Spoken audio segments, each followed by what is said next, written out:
You guys hear the music? The nicer part. Can you hear the music?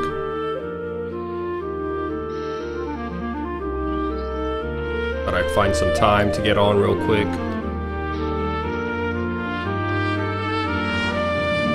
Let me know, do some audio check for me, KV, I guess.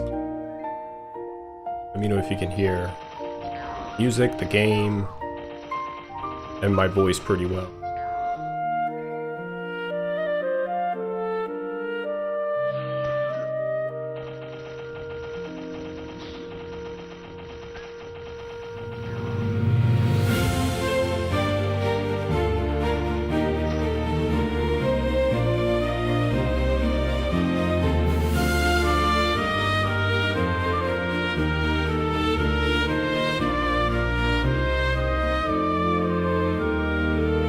Music is a little loud.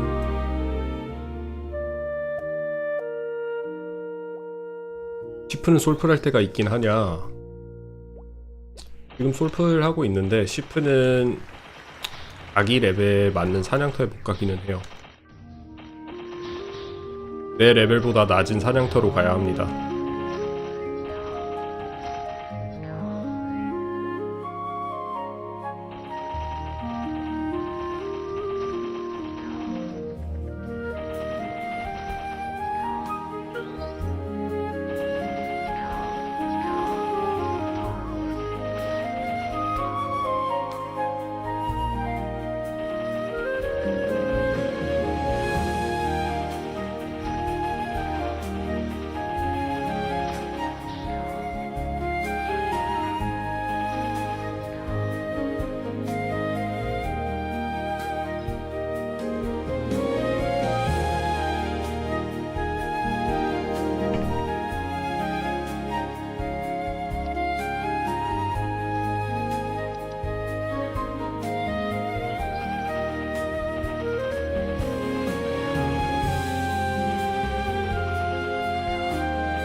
브라우님 안녕하세요.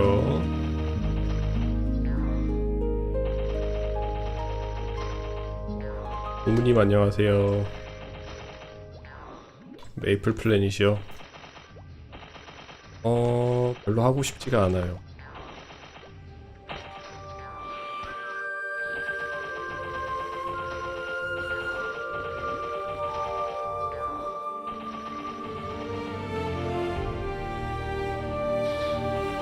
해섭의 주가 밝았다? 그게 뭐죠? 그게 무슨 소린가요?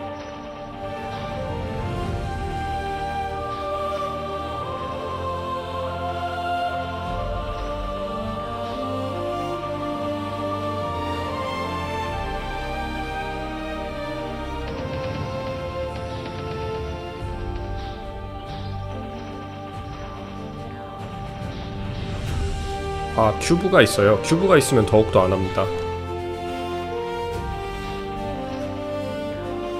아, 태섭이 나오는 주가 됐나. 아, 플래닛 때문에 그 소리 하시는 거죠? 메이플 플래닛이 나오니까. 그러면 별로 땡기지는 않네요. 개인적으로 큐브, 혼줌 이런 거 별로 안 좋아해서.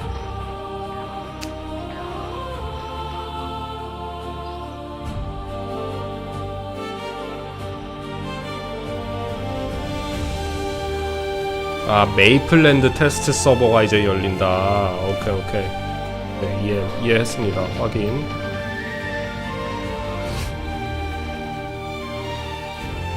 메이플랜드 2.0 나와도 우리가 가지고 있는 캐릭터들은 다 이동이 되는 거죠? 2.0으로.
점프하고 싶어.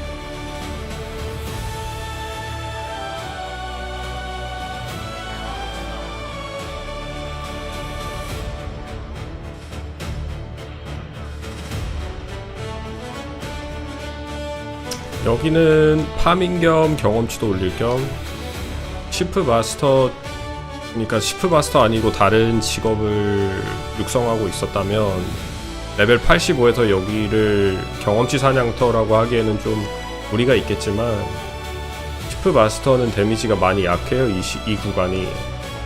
그래서 제가 아까 방송 키기 전에 양잡이를 좀 해봤는데 숲갈 가가지고 너무 많이 부족하고 젠이 밀릴 것 같아요. 파티 사냥을 지금 시작하기에는 무리가 있을 것 같아서 아직까지는 여기 와서 파밍도 할 겸 경험치 올리려고. 이제 리플에 호르스의 눈을 얻었으니까 마가티아에서 파티 캐스팅 더 이상 하고 싶지 않거든요. 차라리 여기서 메시를 잡는 게 조금 더 편할 것 같아요. 여기서 90까지는 찍어야 할 것 같아요. 90 찍고 새로운 무기 낀 다음에 새로운 단검을 작한 다음에 그제서야 아마 버크를 진출할 수 있지 않을까 생각합니다. 90도 힘들 수가 있어요. 근데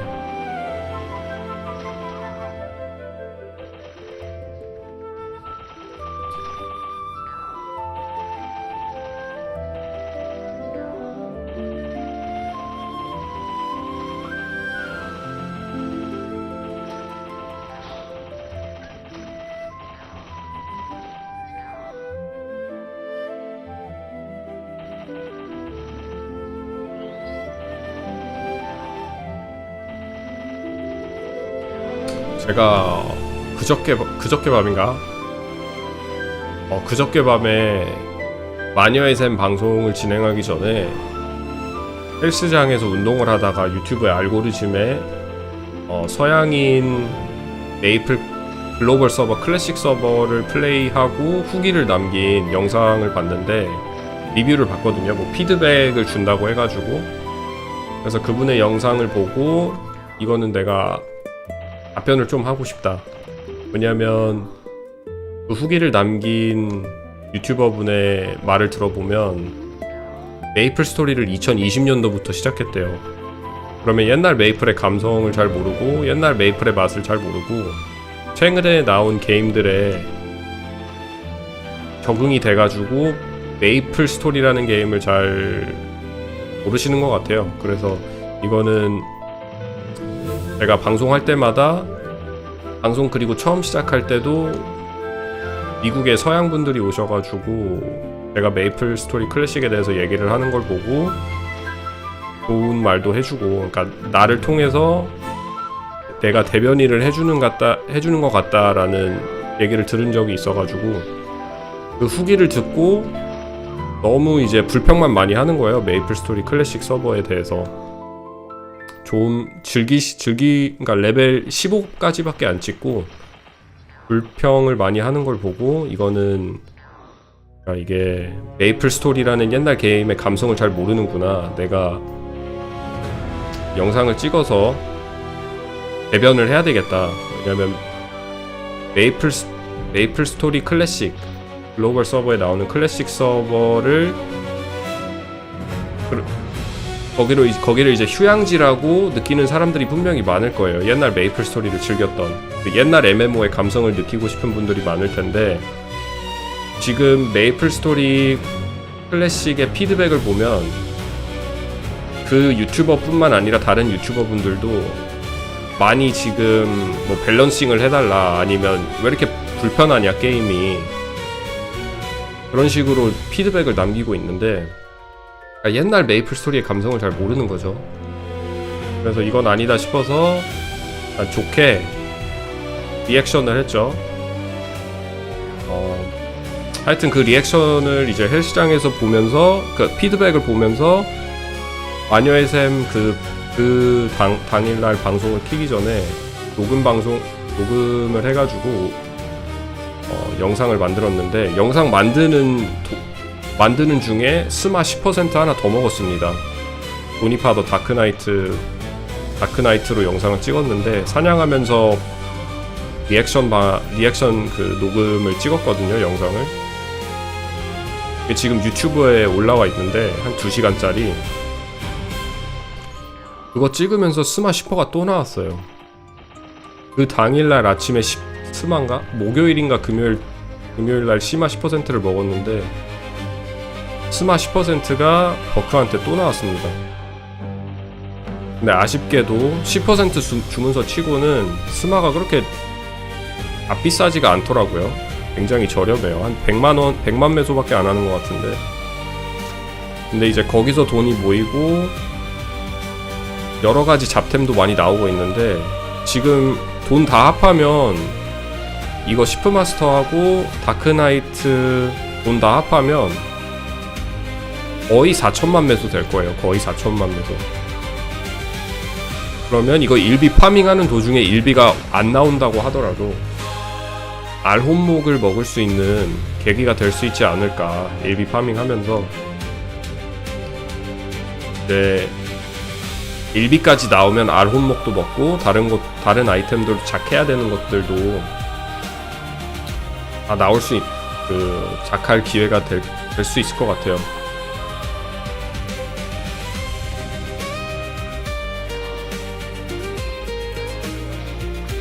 창고 기능, 맞아. 창고 기능도 빨리 나왔으면 좋겠어요, 지금. 캐릭터 슬롯이 아깝게 캐릭터 하나가 창고 캐릭으로 쓰이고 있는데 캐릭터 슬롯 하나가 너무 아까워요, 솔직히. 나중에 가면, 근데 지금은 뭐 상관이 없는 게 다른 캐릭터 키울 생각이 없기 때문에.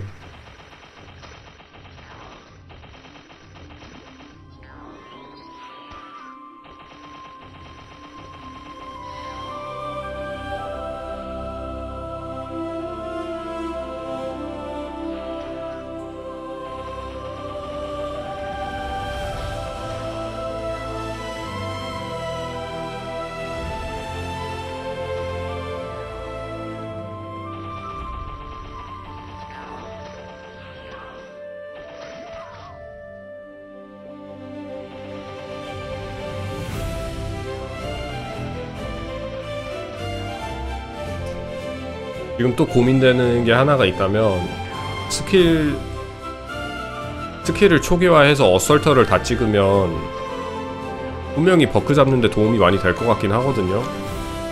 이게 메소 익스플로전이라는 스킬이 데미지가 레벨에 비해 증가한다고 하더라고요. 좀 알아보니까 인터넷에서 아무리 스킬 포인트를 많이 찍어도 물론 레벨 90대 가면 버크보다 레벨이 많이 높기는 해가지고 데미지가 좀 뜰 것 같기는 한데 메소 익스플로전 스킬이 좀 문제가 있기는 해요. 확실히 내 랩에 맞는 사냥터에서 사냥을 못하고. 힐준다매님 안녕하세요. 만통이요? 전 만통 안쓰고 저주에만 씁니다. 시프마스터가 좋은 점이 만통을 쓸 필요가 없고 성수만 있으면 돼요. 점프를 못해도 그렇게 불편하지가 않아요. 어설터가 있기 때문에.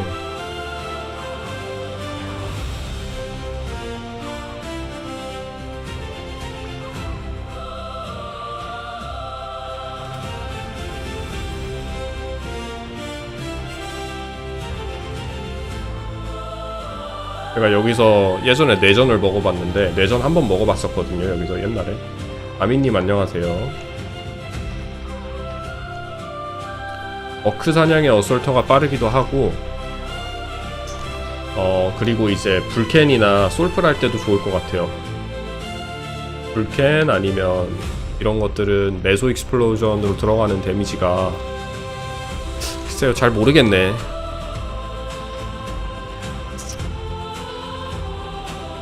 이게 또 고민이 되는 게 어설터가 좋은 점이 뭐냐, 심절을 받으러 갈 때 전장이나 아니면 불캔 같은데 이제 시프들이 쩔을 받는데 그런 데는 돈 내고 가야 되거든요.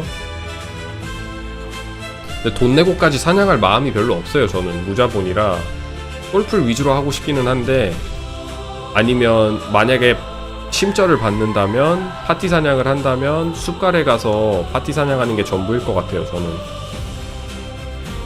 근데 숲가래에서 이게 어설터가 좋으냐 메소 익스플로전이 좋으냐 여기서 많이 갈릴 것 같은데, 제가 볼 때는 비슷비슷할 것 같긴 한데. 풀숲 여기 경험치 얼마나 먹냐고요? 저도 잘 모르겠어요 솔직히. 이제 막 와서 시작한 거라.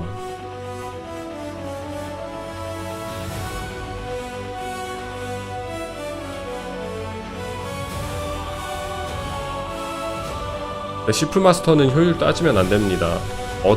효율 따지면 결과는 절망이기 때문에 그냥 아무 생각 없이 사냥을 해야 돼요. 방송을 안하고 솔플을 하면은 유튜브를 보던가 넷플릭스를 보면서 하던가,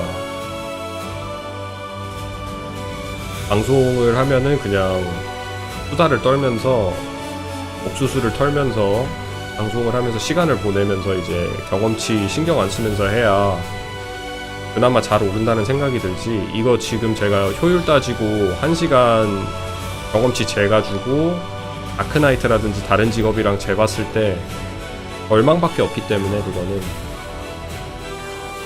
그나마 이제 레벨 85가 돼서 여기 와서 해방컷이 뜬다는 거에 감사하며 사냥해야 돼요. 진짜 레벨 제가 한 70대 후반에 여기 와봤거든요. 아무것도 모르고. 근데 얘네들이 5방인가 6방 컷 났어요. 게다가 저는 또 이제 메소 익스플로전 트리를 갔기 때문에 잘 안 잡히더라고요.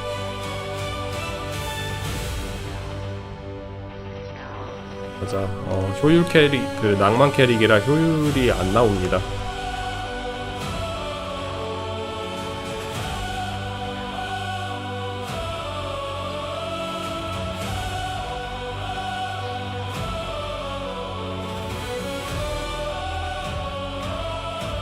여기가 지형이 그렇게 좋지도 않아요, 시프한테 솔직히. 왜냐면 지형이 좀 좁아가지고 메소가 두툼하게 쌓이는 데서 메소 익스플로전을 터트리면서 사냥하는 게 제일 효율적으로 좋은데, 여기는 한 바퀴 돌면은 메소가 다 사라지거든요. 그래서 지금 밑으로 내려가면 분명히 메소가 없을 거예요. 메소가 그래도 좀 있기는 한데 모여서 터트려봐야 되겠다. 맵이 너무 넓어. 세로로, 그쵸? 아니 가로로 너무 넓어서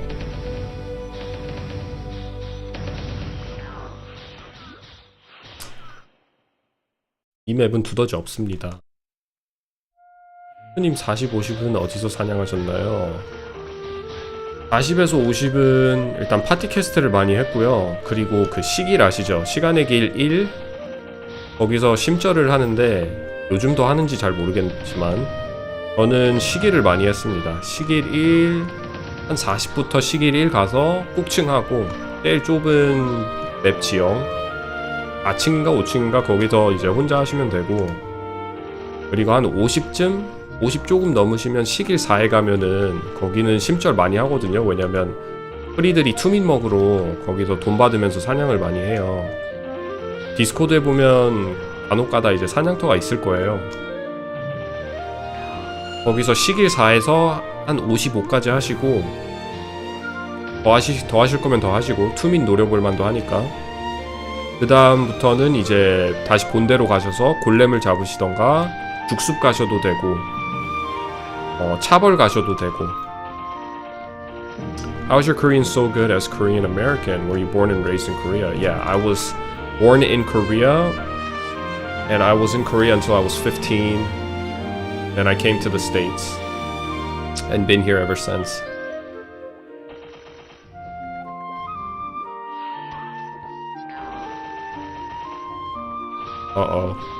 성수가 이제 점점 떨어지네. 시길 1에도 제가 시길 1도 괜찮은 사냥터라고 생각하는 게 치프한테 지형이 좋아요.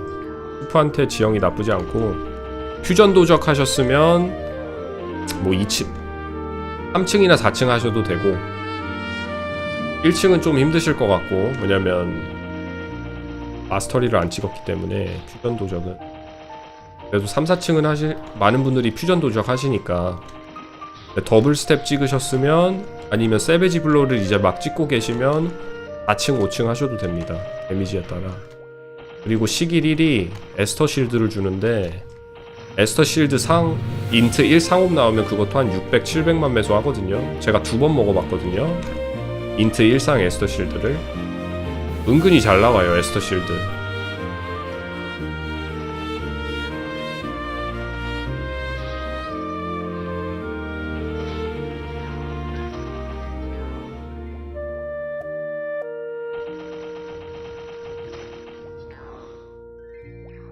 홍수가 너무 많이 쓰인.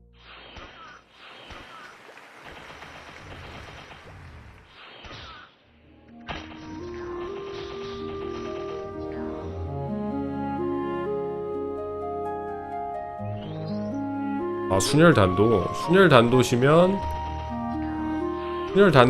카니발 해도 되죠. 세비지 블로 순혈 단도 잘하셨네. 낭만 있으시네. 저도 순혈 단도거든요. 카니발 하셔도 되고 롬바드에서 카니발. 세비지 블로가 굉장히 강력해요. 세비지 블로 먼저 찍으셨으면. 그리고 시길 1에서는 파티원한테 헤이를 줄 필요가 없기 때문에, 왜냐면 프리스트가 돌아다니거든요. 힘을 배달하러. 그래서 세비지 블로우를 선마하셨으면 카니발 가셔도 되고, 아니면 시간의 길 1 가셔서 그냥 사냥하셔도 되고. Am I bilingual? Yes, I'm bilingual.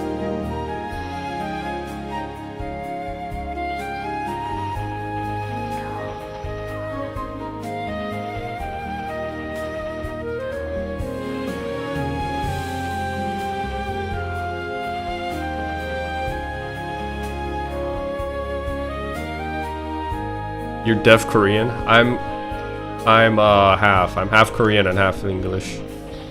I know it sounds like I'm deaf Korean, but surprisingly, probably it'll shock you to hear that I'm more comfortable on English than in Korean.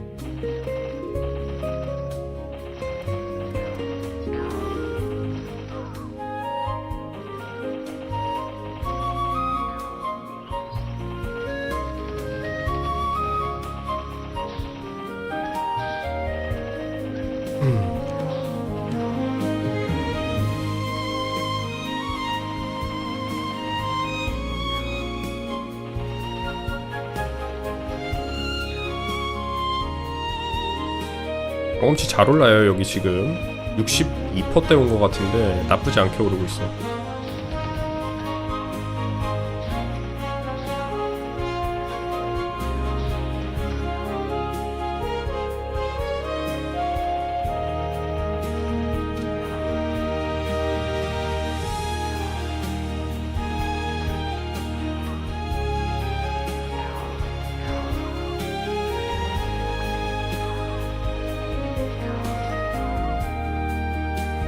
What does your IGN say? It says Johnny Father. My son's name is Johnny, so my Dark Knight says Johnny Father in English, and then my Chief Bandit, the one I'm playing right now, says Johnny Father in Korean.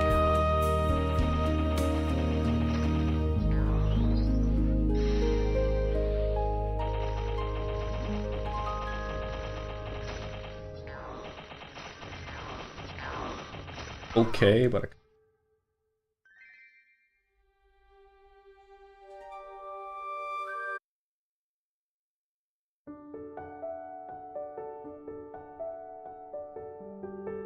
캐리아 홈그라운드에서 3년 재계하고 오피셜 뛰었던데 이제 T1에 상승이 된 것 같네요. 캐리아 선수 T1의 그 로열티 한국말로 뭐라고 하죠? 충성심? 멋있습니다. 그런 선수들 멋있는 것 같아요. 한 팀에서 꾸준히 하는 거. 그래서 저도 제우스 선수를 처음에 많이 좋아했는데 구마유시는 정말 오래 있을 것 같았거든요. 근데 구마유시는 이제 제안을 안 받았나봐요. T1한테. 난 누구보다 구마유시 선수가 T1에 더 그 충성심을 갖고 맨날 하던 말이 최고의 선수들의 팀은 T1입니다 막 이런 말도 하고 T1에 대한 충성심이 굉장히 강해 보였던 선수였던 것 같은데 하나로 가게 된 계기가 뭐였는지 아쉬워요. 구마유시 선수 좀 T1에 남아가지고 오래 해줬었으면 좋았을 텐데. 성수가 떨어졌으니까 가서 성수 사와야 되겠다.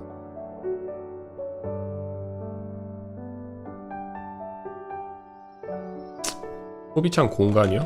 그게 아니라 지금 잠깐만요. VPN 켜도 이제 안 끊깁니다. 이제 VPN을 언제든지 킬 수가 있어요. 컴을 돌리고 있기 때문에. 전사의 비약과 이유식 쓰는 거는 데미지가 약해서 시프마스터는 데미지가 너무 약해요. 그래서 전사의 비약을 써야 이제 세방 컷이 확실하게 나오거든요. 전사의 비약하고 이유식을 안 쓰면 가끔가다 삑사리가 떠서 네방 컷이 떠요. 데미지가 확실히 차이가 그게 느껴지기 때문에 그래서 쓰는 겁니다.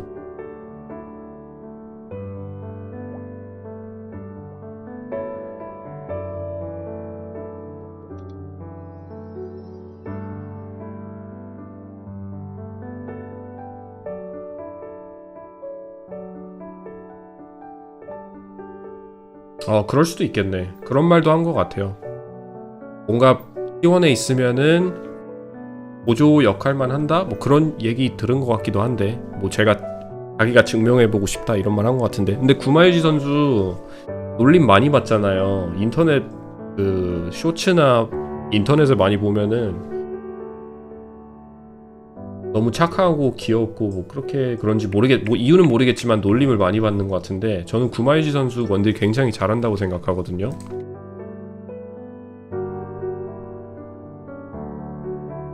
사이다가 더 낫지만 그거는 소비창 공간 때문에 이유가 맞습니다. 소비창이 모자라서.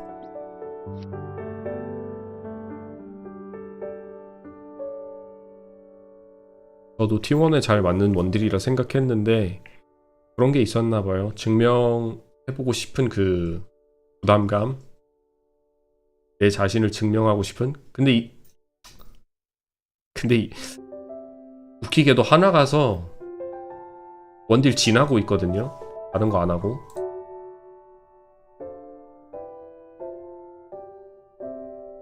진 하나는 정말 잘해요. 근데 진이 보조형 원딜이 맞기는 하지만 근데 진도 엄청 세던데. 제가 며칠 전에 맨게임을 돌렸는데 케이틀린 했거든요. 진하고 이게 물론 2대2 라인전이라 서폿의 영향이 많이 크기는 한데 근데 그 케이틀린도 만만치 않아요. 라인전이 강력한데 진이랑 1대1을 하는데 진이 굉장히 세던데 데미지가 이상하게 세던데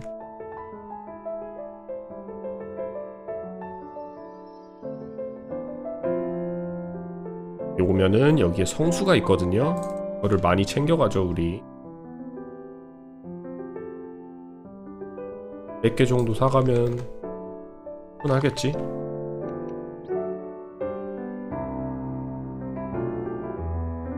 팔아야 되겠다.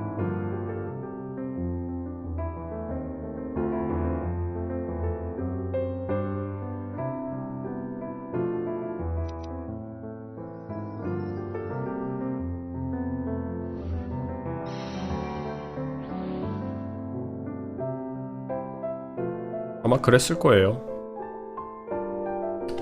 장어 이거는 이거랑 이거는 합쳐지는 이거는 교환 불가 장어라 안 합쳐져요. 리플에 가서 장어 구이도 좀 사야 되겠다. 어차피 가서 이제 사냥 털복숭이 숲 가서 오래 있을 거니까 넉넉히 챙겨가야지. 아 여기 온 김에 그거 해야 되겠다. 어딨냐 이벤트 그거 하고 가야 되겠다.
레븐 츄 안녕하세요.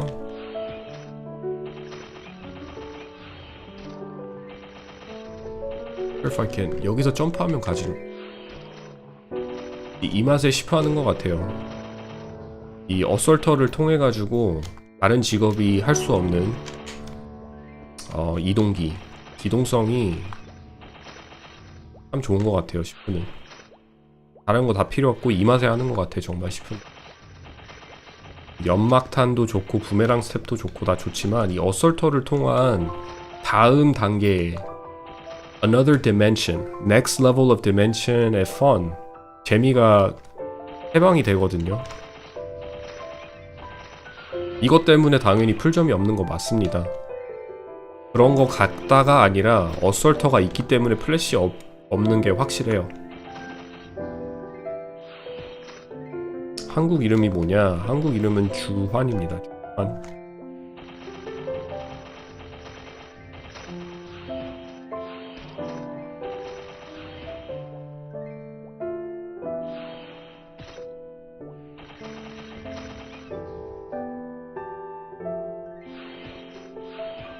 마을에서는 아쉽다. 맞아. 마을에서는 아쉽죠.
오, 알파벳. 알파벳 나오는 건 랜덤인가? 그냥 아무나 잡으면 되는 건가, 알파벳은?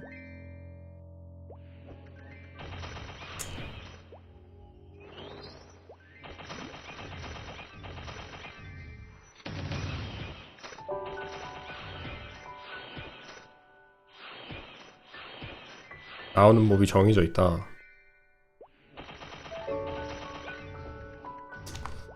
알아봐야 되겠네. 아.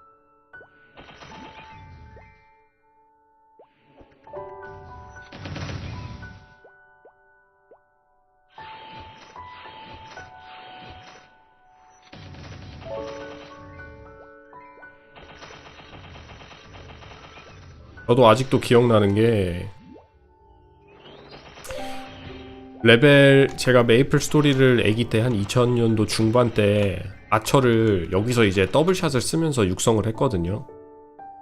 여기서 이제 더블샷을 쓰면서 여기서 쓰면은 HP 표션을 안 먹어도 되니까 끝쯤에서 사냥을 하면서 이제 몬스터를 잡는데 레벨 50에 신기타를 낀 시프가 여기서 이제 막 헤이스트를 쓰고 날아다니면서 이렇게 세비지 블러를 쓰면서 사냥하는 거예요. 그거 보고 와 보면서 이제 막 따라다녔는데 엄청 애기 때 신기해가지고 그때 당시에 레벨 50 싶으면 엄청 고렙이었거든요. 신기타를 끼고 역해였는데 아직까지도 기억이 나네요. Yeah, this song, this playlist sounds extremely like Studio Ghibli. How do you say Ghibli? Studio Ghibli. Beautiful, right? I love MapleStory background music.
글로벌 메이플 클래식이요. 같이 할 겁니다. 맞아. 집에서 하면은 렉 걸려서 많은 게임을 못하고 메이플은 돌아가거든요. 저사양 게임이라. 그리고 이제 프레임이 떨어져도 메이플은 프레임이 떨어져도 상관없으니까 충분히 할 수 있는데 이제 고사양 카트라이더든 카트라이더나 서든어택 이런 게임은 프레임이 떨어지면 게임을 하는데 많이 이제 불편하니까 그런 건 가끔 집에서 못하죠. 저도 노트북으로 게임을 했던 기억이 있는데 서든어택 막 렉 걸리고 그랬거든요.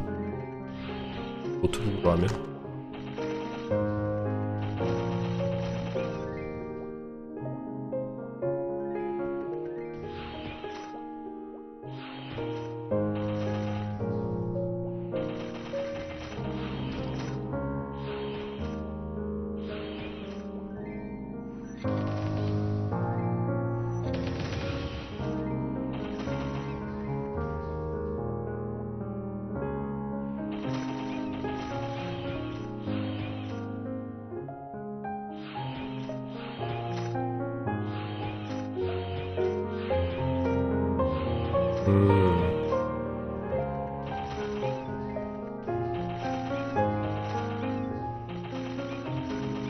많이 주긴 하네. 근데 여기서 이거 운영자 이거 뭐냐 이것만 하고 다시 리프레로 갈 거라 스페셜 알파벳 S 이것만 받고 다시 갈 거예요.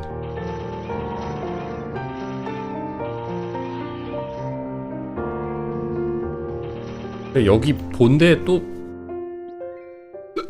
이벤트 그 주는 애 있던데. 로엔. 아, 로엔도 찾아가야 되네.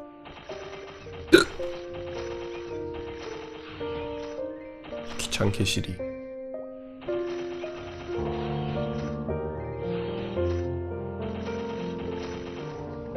와우. 합금활. 반지템.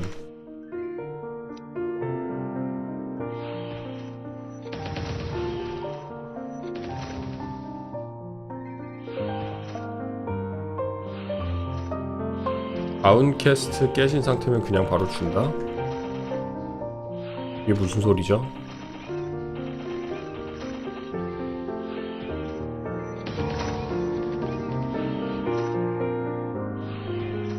물컹물컹한 액체는 끝. 아, 로엔한테 가면 알페벨 바로 준다. 오케이. 왕버섯이 여기보다 좀 더 나오는 데가 2층에서 더 줘.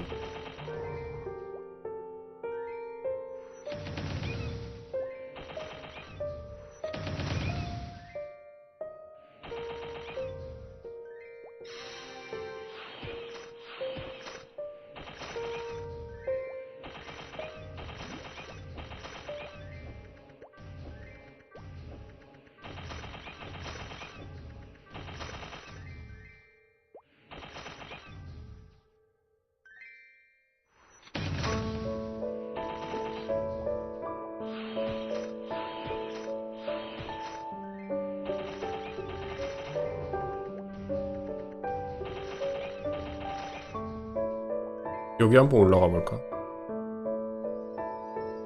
여기는 돼지 나오지 않나요? 돼지 인가?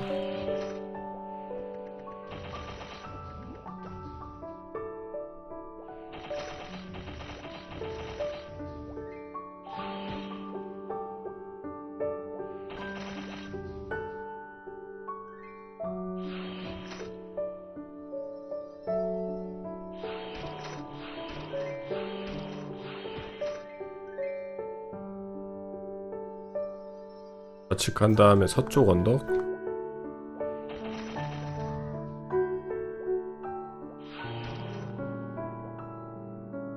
아, 이 지금 너무 좋은 것 같아요. 메이저와 마이너를 오가면서 스토리텔링을 해주는. 아, 여기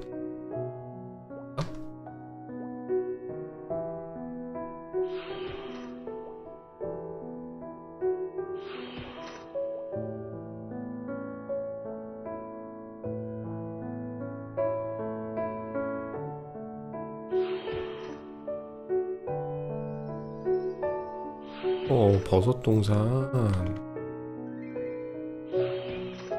여기는 또 여기는 많이 안 와본 것 같은데.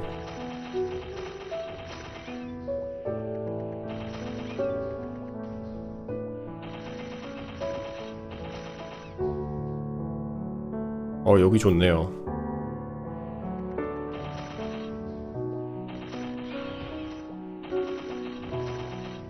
일본 가기까지는 좀 힘들 것 같아요. VPN 키기가 귀찮아가지고 차라리 가까운 여기로 와서 빨리 하고 가는 게 낫지.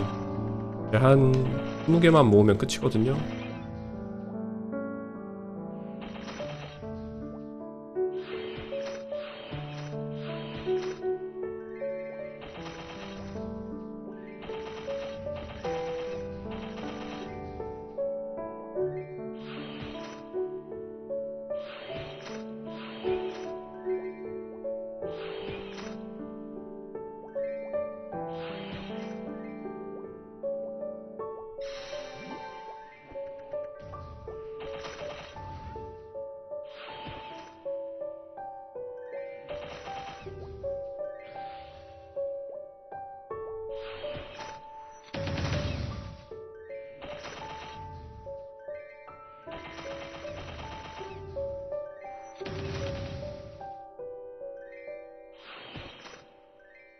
오, 신점 10%? 운이 좋으셨네. 신점 10%면 비쌀텐데.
금방 맞습니다.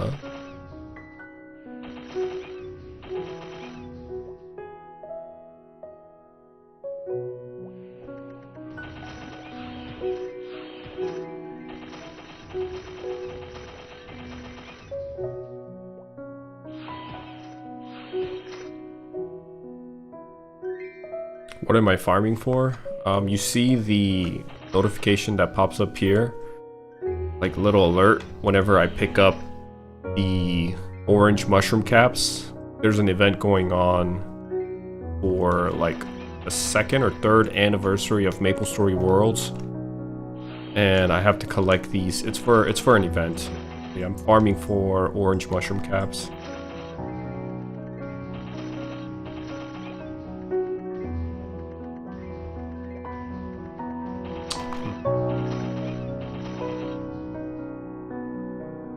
재미없을 것 같아요. 그러면 뭔가 그렇지 않아요? 저도 많은 프리 서버를 해봐도 비율이 1대1 비율이 아니면 재미가 없더라고요.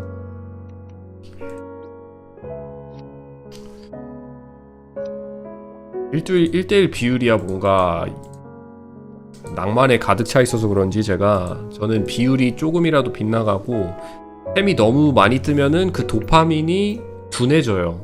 아이템 뜰 때마다. 그리고 좀 어렵게 키워야 뭔가 보람이 있는데 너무 쉽게 키우면 멘탈적으로 제가 이상한 건지 별로더라고요. 너무 쉬우면.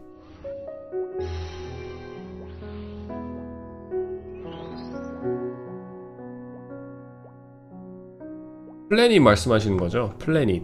메이플 플래닛.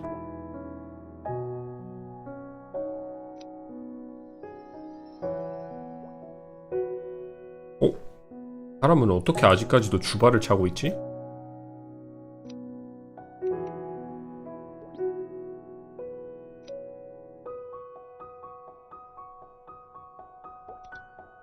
크로노 스토리도 똑같이 메이플 스토리, 옛날 메이플 스토리를 안 해본 사람들은 즐겨 하겠죠.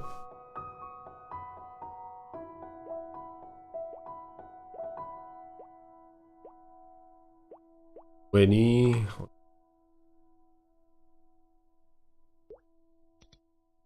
장어구이 1개와 밝은 물.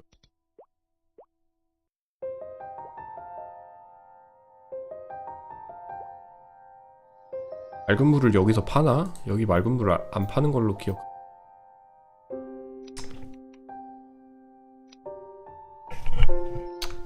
모범 택시 타고 슬리피우드 갔다 와야 되겠다.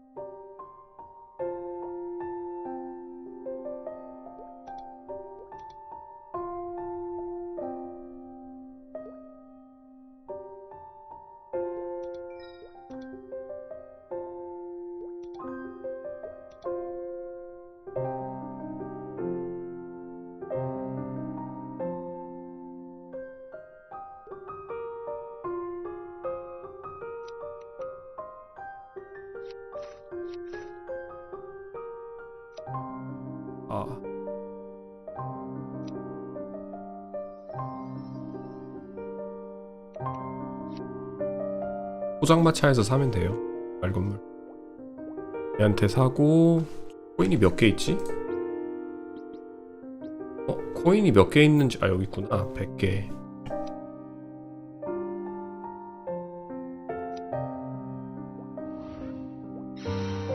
일단 그 슬롯은 무조건 사야 돼요. 슬롯 확장은 무조건 모아서 사야 되고, 경험치 쿠폰 그 뒤로는 이제 경험치 쿠폰 위주로 사서 라이딩은 필요 없으니까.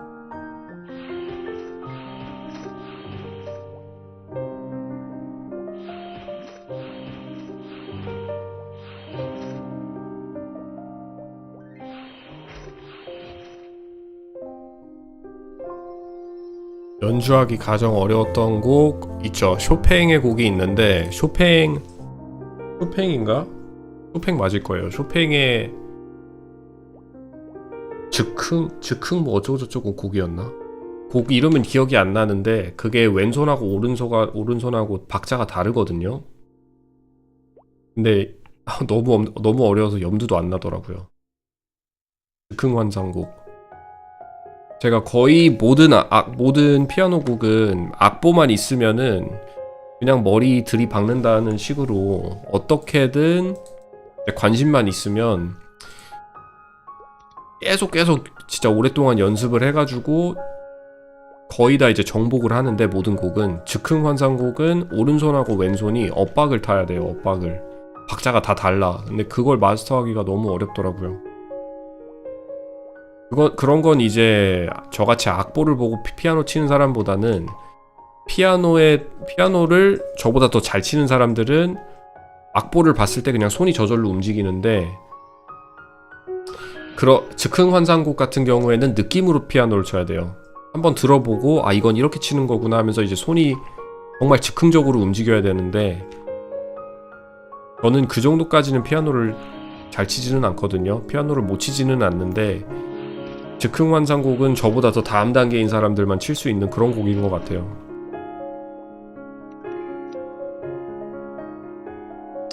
컵라면 집에 있나요? 컵라면은 없고 신라면 있습니다.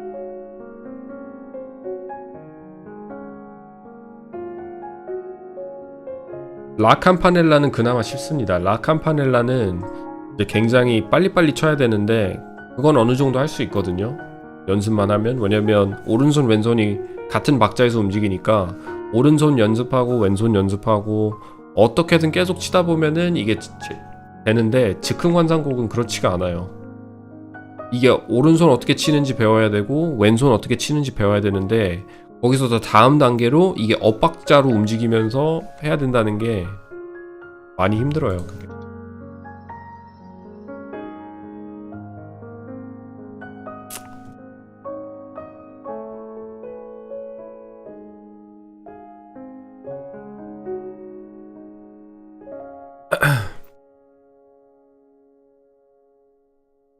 케미지 약간 좀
노력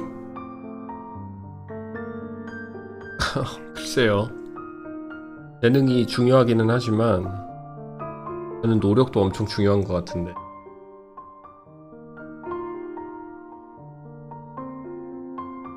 그건 좀 아닌 것 같아요. 99대 1은 좀 아닌 것 같고, 제가 볼 때는.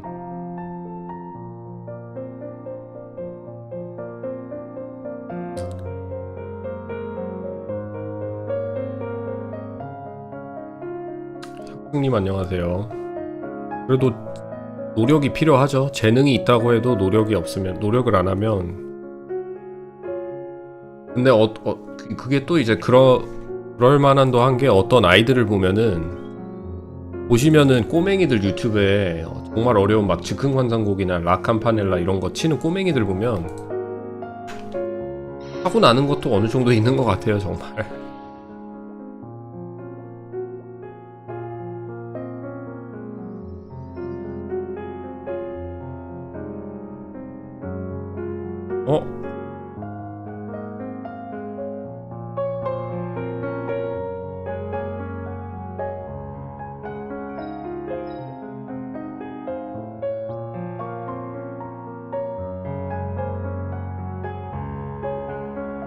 잠깐만, 우리 로엔 퀘스트 완료했죠? 아, 잠깐만, 맑은 물 차지 않았나?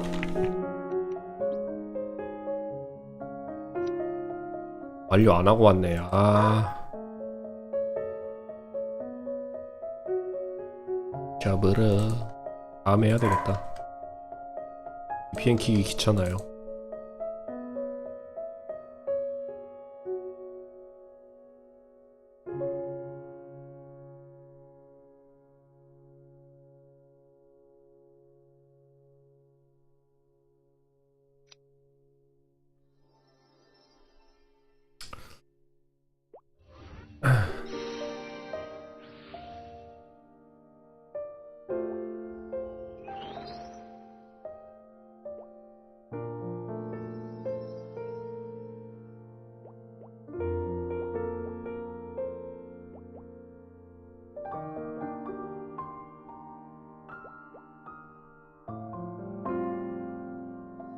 빰빰.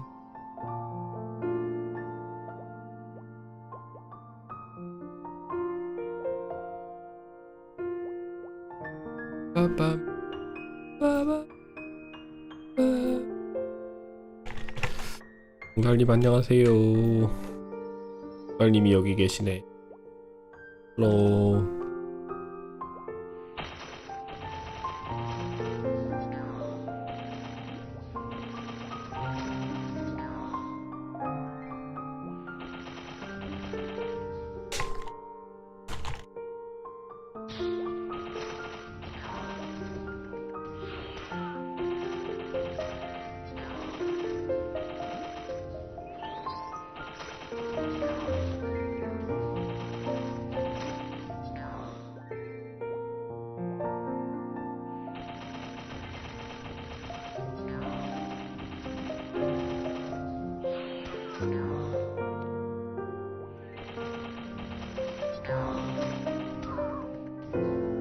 I don't know how I got here, but Maple Land looks very fun.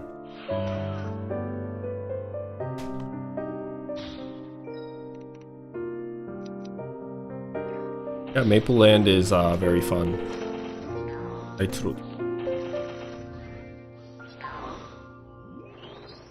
It's basically Classic MapleStory, but the Korean server.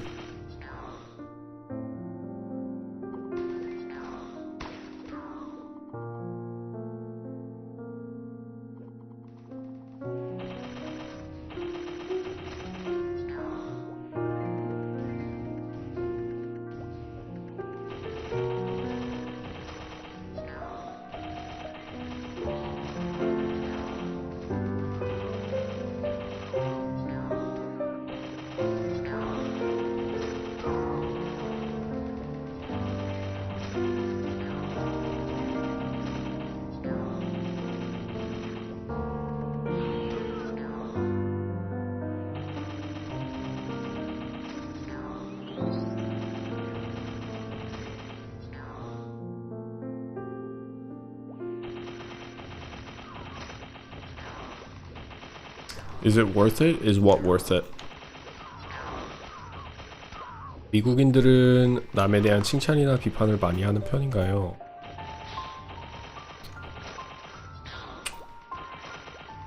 글쎄요. 미국인들도 똑같이 이제 인터넷에서는 비판 많이 하고 하죠. 한국처럼은 심하진 않는 것 같아요. 그게 한국이 좀 더 심한 것 같아요. 한국 사람들이 인터넷에서 비판하는 거나 편견하는 거 한국 사람들이 조금 더 심한 것 같아요. What's your favorite class of all time? Probably has to be the Shadower. If not Shadower, then Marksman maybe?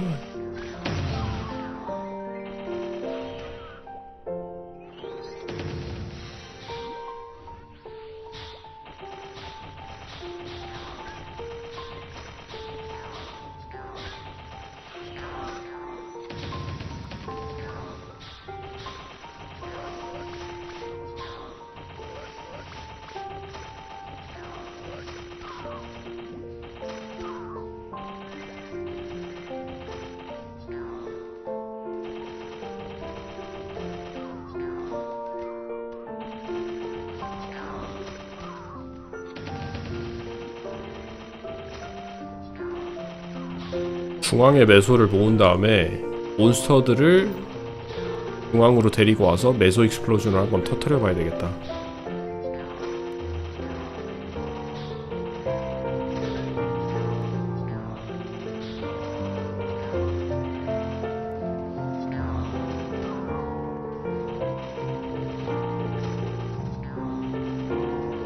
Bandit or DK?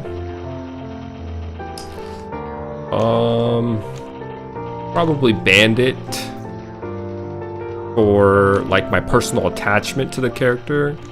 Bandit. Strength-wise, efficiency-wise, DK. 오늘 커피는 아까 아침에 교회 가면서 마셨습니다. 커피는 하루에 한 잔 마시는 게 아니라 커피 마시는 사람은 하루에 두세 잔도 거뜬히 마시거든요.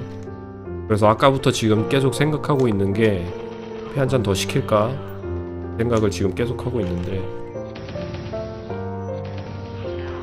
What about for endgame? Endgame probably Dragon Knight. I love Savage Blow, but I don't know about the bandit's 4th job skill.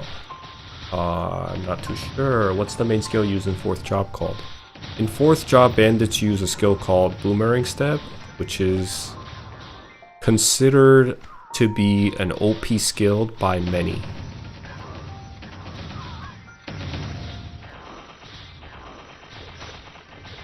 커피 머신 집에 하나 있는데 커피 머신이 있는데 커피를 만들려면은 우유가 필요하거든요. 근데 우유가 없어요 집에.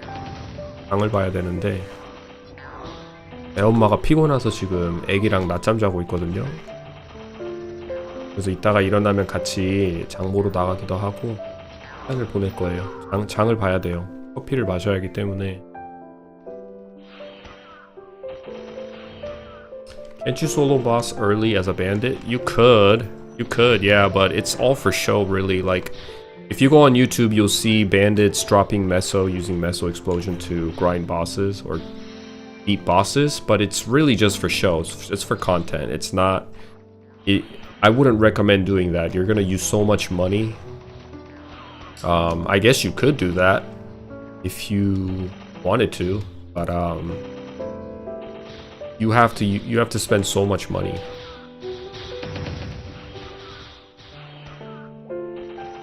Personally, I guess personally I don't like that. And it's not just about personally, it's not just about the money, the amount of money you have to spend, it's just also about, it's just not fun.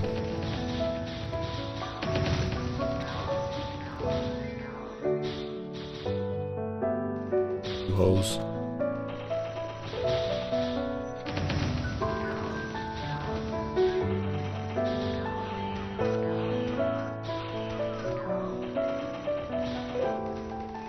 I always wondered if Shadow Wars needed to be funded in that sense for Meso Explosion. No, Meso Explosion has no damage multiplier.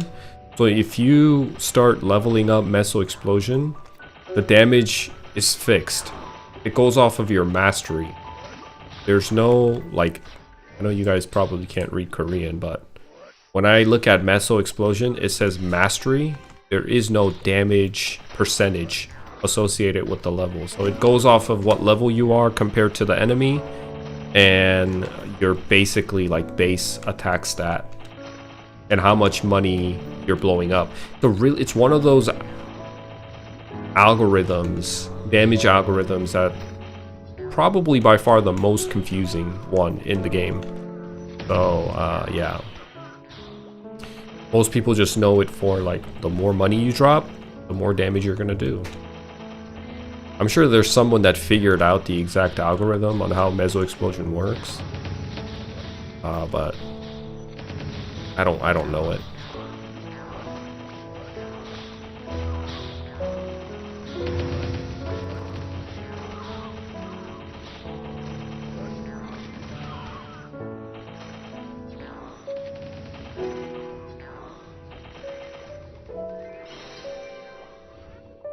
Does it make sense? I mean, yeah, I don't mind explaining, but to me it doesn't even make sense because I think they did it that way. Actually, I don't know why they did it that way, but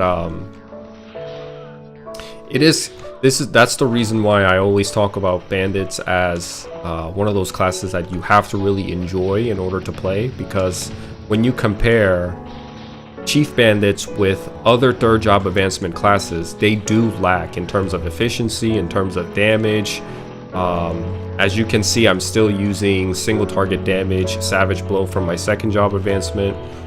Their whole kit, it revolves around Meso Guard, Pickpocket to drop mesos to draw out these little mesos from enemies, use Meso Explosion to explode and do AoE damage to enemies. But the issue with that is like the damage is really underwhelming. And the design of the game, it's really not the fault of the design of the game, it's just when they were probably designing Chief Bandits, there's no way they could have considered how the game was going to be, I guess, molded into by the community, because this is a community-centric game. And the community kind of dictates like where you're gonna party grind, where you're gonna go. Like, people figure out efficient ways to grind at certain levels within the community. The game doesn't hold your hand or anything. So because of that mismatch, when developers were developing Chief Bandit, there's no way they could have known where the game, like how the game would have been played a few years after releasing a game, right? So when Chief Bandits came out, the intention and the idea is very clear. The class identity is really strong. But the issue is it doesn't match with where the game ended up, where the community itself took the game. So Chief Bandits are kind of... But the good thing is, in the fourth job advancements, when they become Shadowers, they're one of the best classes for utility. They're the most versatile, they're the most fun, in my opinion. They have a lot of kit, they have a lot of like skills that they can use with Assassinate, Boomerang Step. They also have like Assaulter, which is a really very unique Chief Bandit only skill to get you from point A to point B. Like, it's not just like dashing through the enemy to get behind them, but once you learn Assaulter, you unlock different ways to move across the map and manipulate the game a little bit. So for example, if I'm like here, let's show you here. If I'm on a ladder here, I can do something like this to get to the platform quicker. A lot of ways to manipulate the game when you have Assaulter. So if I'm falling here, oh, I missed the timing there, but sometimes I can just kind of fall, but I can still manipulate the in-game mechanics and physics, which adds a layer of fun into the game that you can't really do with other classes. Therefore, hence the reason why, like, I don't care to do a lot of damage. It's still fun for me because it's the only class that can do what I just did.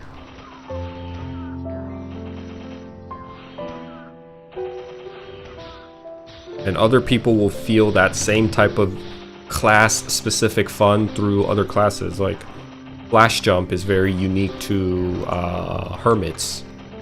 You don't want to rob that away from the Hermits because it's uniquely a Hermit skill, and manipulating the trajectory of your stars as you play Hermit and using Flash Jump is very unique to the Hermit.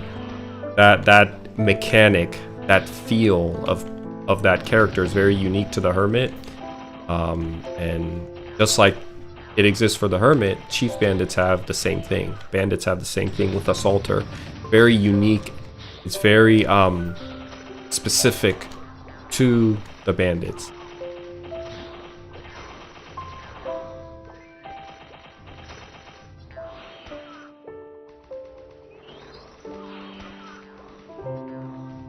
Well, here's the thing that's wrong with modern MapleStory, right?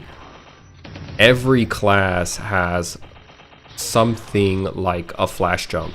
Like, every class, when you give every class Flash Jump for the sake of balancing or for the sake of quality of life, then you lose. It's like a double-edged, what is it? It's just like you're robbing away an identity from the Hermit and making every class feel the same, you know? Not streaming on Twitch? I am streaming on Twitch, I think. Am I not streaming on Twitch? Thought I was. It says that I am.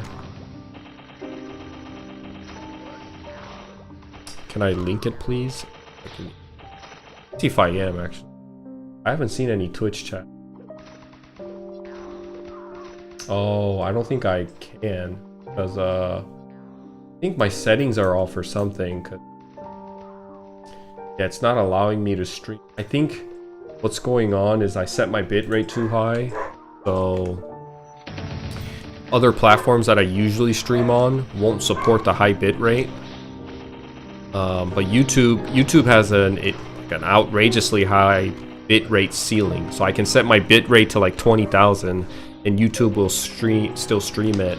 But I think Twitch you have to stream under like 10k or 8k bitrate.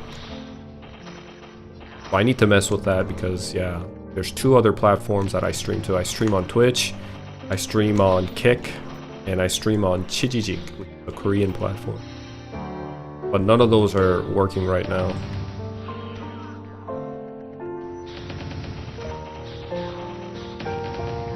Are you a fan of Twitch? Is that why? Do you just watch streamers on Twitch? I always wondered why people prefer one platform over the other.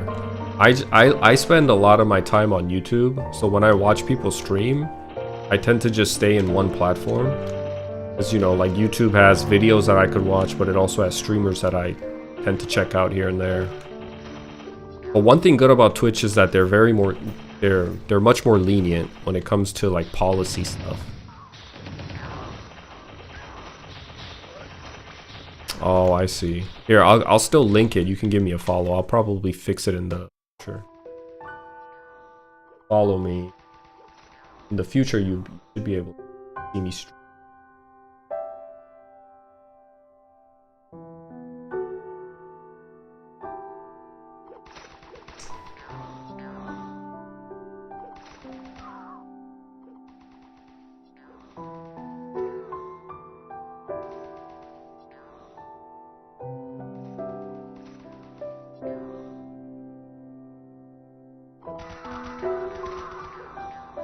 Give me a second, I'll be right back. I'm gonna use the bathroom.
Missile explosion kill the bandit for you, huh? It is definitely a niche skill, but you don't have to go that route. Here's the thing: you don't have. Most people don't actually go the missile explosion route. Most actually go for Band of Thieves, but I'm not a big fan of Band of Thieves because I think it makes the class too mage-like. And I like to enjoy the game, not for efficiency's sake, but just I like to have fun. That's my like #1 priority. Is I want to have fun. That's probably the reason why I'm playing Chief Bandit. And when I use Band of Thieves, I feel like I'm just playing a mage at that point. So I went with the Meso Explosion tree. But you can also go for an Assaulter build. Assaulter at max level does. This is Assaulter at level 1, and you can see it's doing a lot of damage. And it doesn't say in the skill description. It won't say it in the skill description, but apparently Assaulter will ignore enemies' weapon defense, which I think is true because whether I use Assaulter on a snail or on a high-level monster, the damage is pretty consistent. And each enemy has a weapon defense stat attached to them, so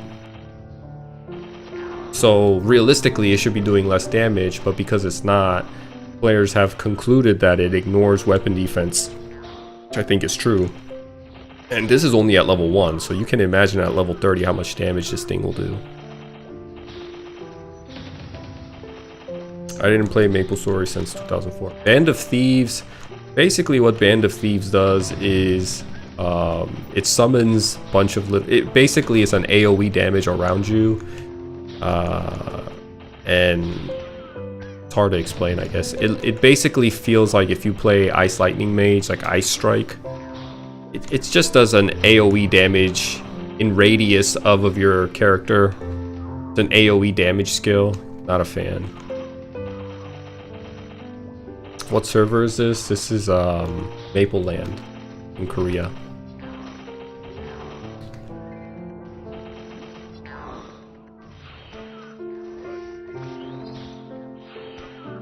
Is Bandit the most fun class I've played? Probably. I've played up to Shadower and Maple Legends and Maple Royals. And yeah, it was probably I played Sniper, I've played Bowmaster, I've played Dark Knight, I've played Captain, I've also played Viper. What else have I played? I've played a lot of classes, and I think by far Shadow Wars were my favorite. Is the game out now? No. This is Korean MapleStory, Korean Maple Land, Korean server of old school MapleStory.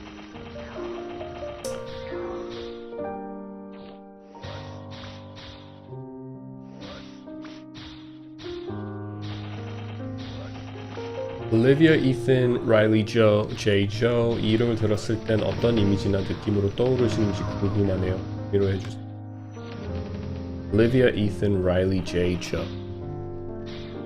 그냥 특이하게 특별한 점이 없는 미국의 꼬맹이 이름?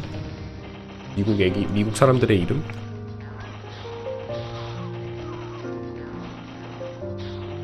Shadower is assassin? No.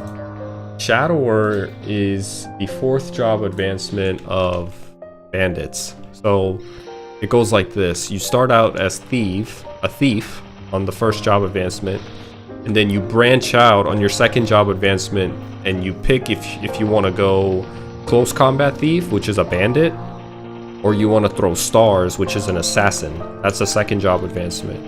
And the assassins become hermits, and the bandits become chief bandits, which is what I am right now. I'm a chief bandit because I haven't hit my 4th job advancement yet. My 4th job advancement starts at level 120. And then hermits, which are the assassins, the star throwing guys, become night lords at level 120. And then the chief bandits, when they hit level 120, they become shadowers. That's their official titles.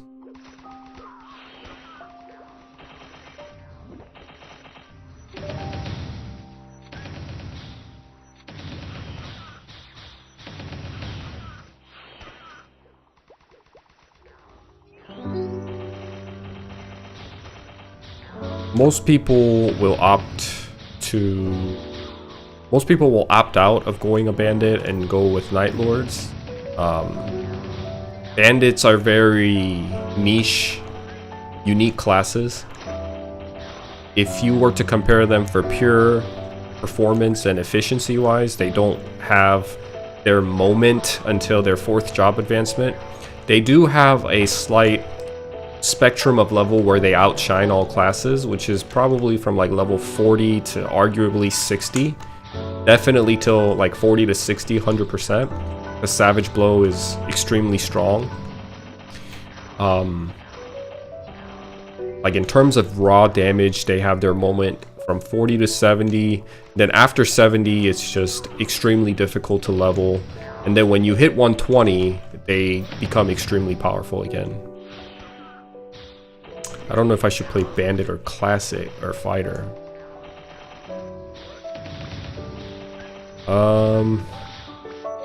Both are really fun. Fighters, so here's the thing about fighters. Fighters are pretty consistent. And then if shadowers see their highlight and spotlight post 120, like 130-ish, after 4th job advancements, shadowers, like the bandit that I'm playing right now, I guess their hierarchy of, like if I had to put a tier in every class, they become S tier extremely fast. Boomerang Step is extremely OP. Their avoidability makes them almost untargetable, mixed in with this skill called Fake. So Fake is a skill, it's a passive skill that you learn in 4th job advancement.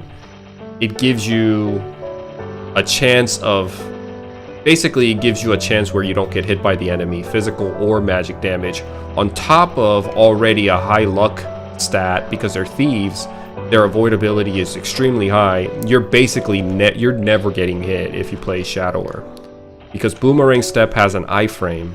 If you guys don't know what iframe is, it just means invisibility frame, invincible frame. So when you use Boomerang Step, your character actually disappears for a second. And its iframe is arguably the longest iframe in the game. So you have an iframe on your main source of attack, which attacks like 3 enemies 2 times. It's extremely strong, huge damage.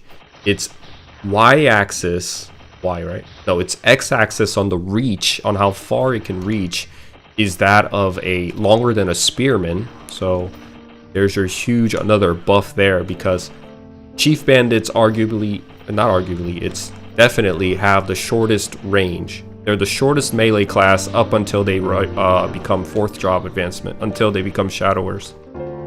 So they have a huge iframe. On top of that, they have Fake, and then they're like a huge insurance for your raid party. So if your party goes down trying to conquer Zakum or Horntail or Pink Bean, whatever raid boss you're doing, you can lay down Smokescreen and give your party, the entire member in your party, and maybe even raid wide. I don't know if like members have to be in a party or not, but if you're in Smokescreen, nobody gets hit by anything for 30 seconds to a whole minute, and you can take that time to recollect as a raid, and you know, you essentially become S tier utility, and you don't have to do the most damage. And that's the only downside of really the Shadower, is that they don't do comparatively to the Night Lords and Bowmasters. And when captains come out, captains are pirates. They're not up there in terms of damage, but they're at least an A tier in damage. They're not S, but they're definitely an A tier. And then everything else about them is like pretty much S tier. Avoidability, they have good party buff with haste. They have good utility with Smokescreen. They're very fun to play. So if fun was a metric in the ranking, in the tier list, then their tier is extremely high, like maybe triple S even. Because Assassinate is really fun. Boomerang Step is extremely fun. Assaulter, arguably the most fun skill in my opinion in the game. So yeah, I really like Shadowers. It's just getting there is very challenging. You have to learn to enjoy your weak moments, which is pretty difficult, because getting from 2nd job to 3rd job, the level range from 50 to 70 is really hard, and then from 70 to 120 is harder.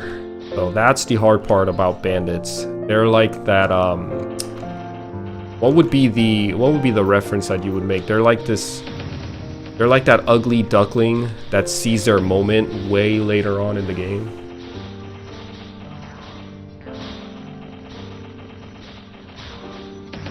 But they definitely do shine later on.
That's some good argument with warrior. I love fourth job once it's max brandish that I'm thinking about with warrior. Oh, I will tell you, if you like fighters, right? Heroes are one of the most fun classes. I think heroes, like Dark Knights, warriors in general are fun. But I have to say, although I am leveling a Dark Knight right now, I think Rush Brandish combo is unbeatable when you compare with other warriors. Paladins are fun if you're into like elements and stuff, and you want to use like cool weapons that most people don't see, because blunt weapons are extremely rare to see. I don't know how it will be like in MapleStory Classic, because every weapon, it seems like they come with their own unique passive, like blunt weapons like stun or something, or slow, and then axes make enemies bleed. So I don't know if it will be comparable to old school MapleStory. But in old school MapleStory, no matter what job you went, whether it was a paladin or a hero, they both went for swords. But I think the charm of paladins is that you get to use blunt weapons, and I would use blunt weapons if I was playing a paladin. Why would I go the same old boring sword, you know? You're not gonna do the most damage as a paladin anyway, so might as well just try to make yourself unique and have fun with it. So I would go blunt weapon, and then the elemental affinity is definitely pretty cool, I will say. You do a lot of single target, hard hitting, single line damage as paladins. Brandish is extremely fast, multiple targets, like hitting enemies twice, but I think you can hit up to 3 enemies. So the Rush Brandish combo is unbeatable. It is the most fun, in my personal opinion, when it comes to warriors.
It's hard. I think I'll make both hero and bandits, but don't know which to main, and I do want to put everything into one character. If you play with 4 people, is it faster to play together or alone? Well, MapleStory Classic, it's going to be faster to play together, because systematically they've made it where you earn a lot more EXP the more people you have in your party. So I recommend you play with, and which is a great system, by the way. I definitely can get behind that. I love the fact that they're pushing for people to play with other people. So yeah, it's better for you to play with your friends. You forgot that paladins existed. I mean, yeah, I don't blame you though. They're very unpopular, let's say. A lot of people don't want to play paladins. I hope they do. I hope the fact that like the weapons are like blunt weapon.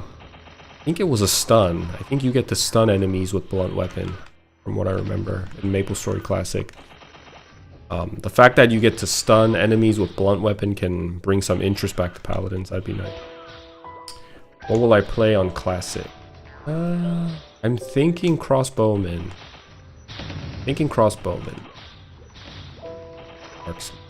That sounds pretty fun. But I'm not sure yet.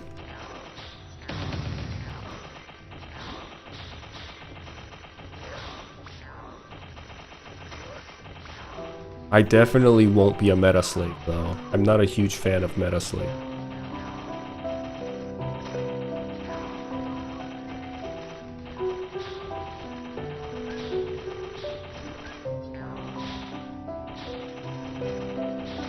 You don't like double stab? Well, what they do here, if you don't like double stab and you still want to play bandit, there's this thing called fusion thieves.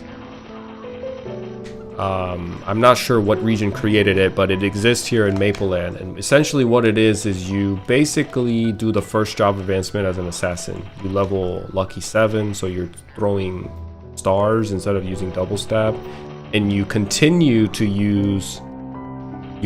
throw lucky 7 all the way till essentially like you get enough points in Savage Blow where now it makes sense to use Savage Blow. So you job advance as a bandit, but you're throwing stars and using claw instead of a dagger. People do that.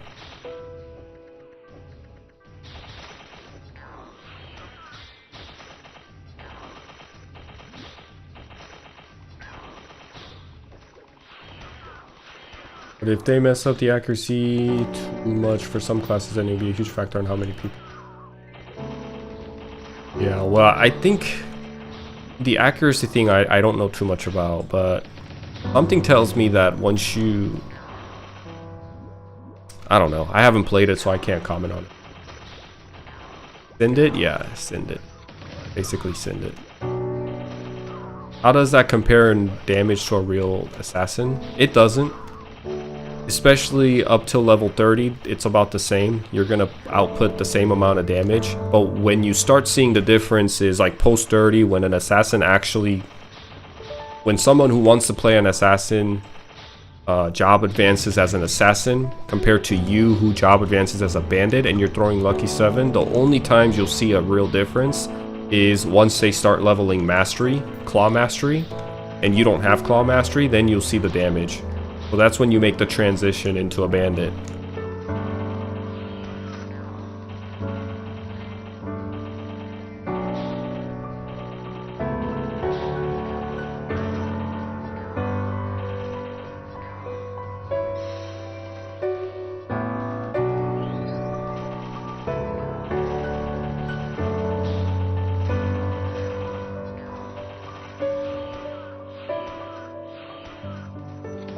If we can bring these mobs to the middle, blow them up.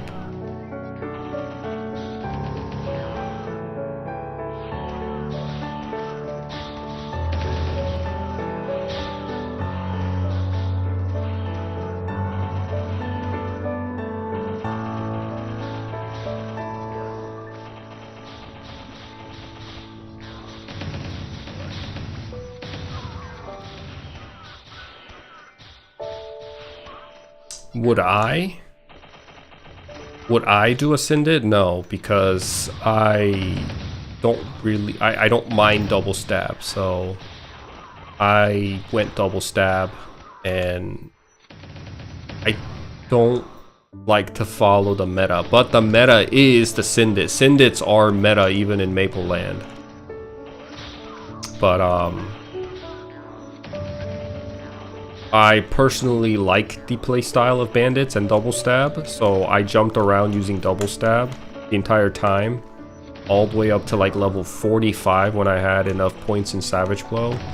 But I can admit that I'm very particular. I'm kind of weird. I like doing off-meta things. I like paladins. I like using blunt weapons. I like standing out, so...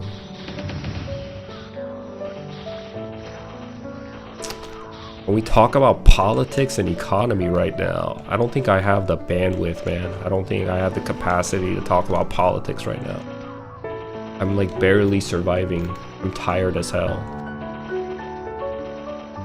일비는 드랍했나요? 일비 드랍 원래 일요일에는 방송을 안 하는데 일비 파밍은 내일부터 시작할 것 같아요. 다시 일비는 드랍 아직 안 했어. 플래닛 서버 안 합니다. 플래닛 서버는 관심이 없어요.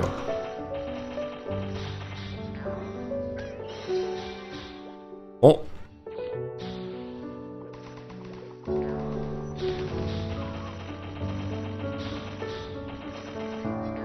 건방.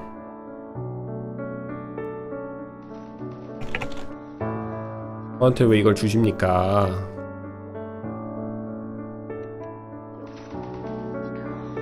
옹달님이 득하셨는데.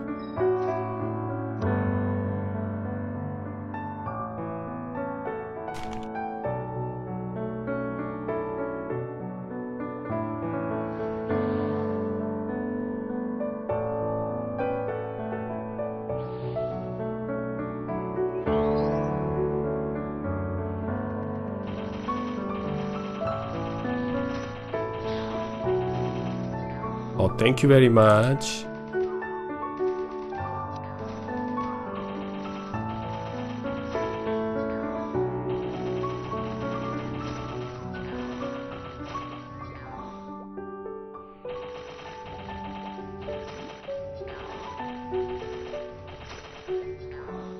아쉽네. 여기가 기민인가? 그래도 돈 조금 되는 주문서 주거든요. 건방이 나오셨네.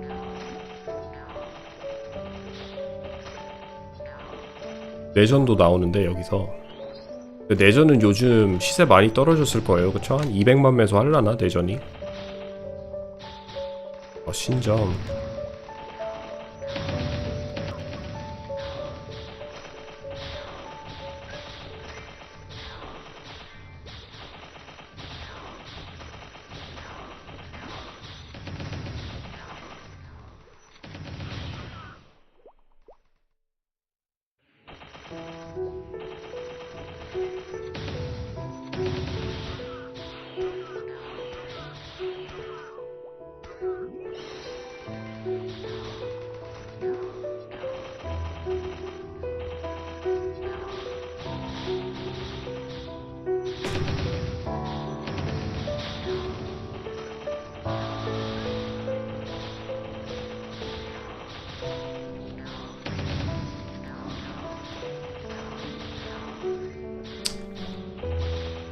Yeah.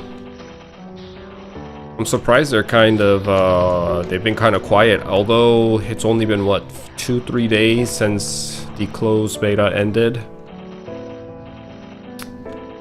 I figured as soon as they end the beta, they would make an announcement. But they've been pretty quiet. Hopefully here in the upcoming week, they give us some more news. Bandits around level 40 feels powerful with savage blow. That is a factual statement, my friend. Bandits probably single target damage. They probably do the most damage all the way till level 70. But post 70, they kind of struggle. They struggle pretty hard, actually. Like at my level right now, if I was playing a Dragon Knight, I would be able to participate in a party training spot. But because I'm so weak and my highest hitting skill is Savage Blow, which is a single target skill, I can't go party grind because this is a cultural difference a little bit. They wouldn't be fond of me because I won't be able to kill the monsters fast enough, which will hinder the regen spawn rate in other parts of the map where other people are grinding. So there's this thing called regen cut. You have to be able to kill all monsters within your specific area in a given time, in like I think 5 to 8 second window. And I can't kill 4 to 5 Berks in 8 seconds. It takes me maybe like 2 to 3 seconds to kill a single Berk. And I have to kill like 4 to 5 Berks within 8 seconds. So there's no way I can participate. People just won't even consider you. I can put in my resume, so-called resume, and say, hey, I want to train with you guys, I'm joining party, and they'll just ignore me. Maybe once I get to like level 90, they'll consider me. Yeah, it's a different culture. That's why you see me not participating in that session, in that party grind. Because if I was participating in that party grind, I might get like maybe, if I'm lucky, 10% EXP per hour here. But if I was in that party grind, if I was in that party, I'd probably get like 30 to 35% EXP per hour.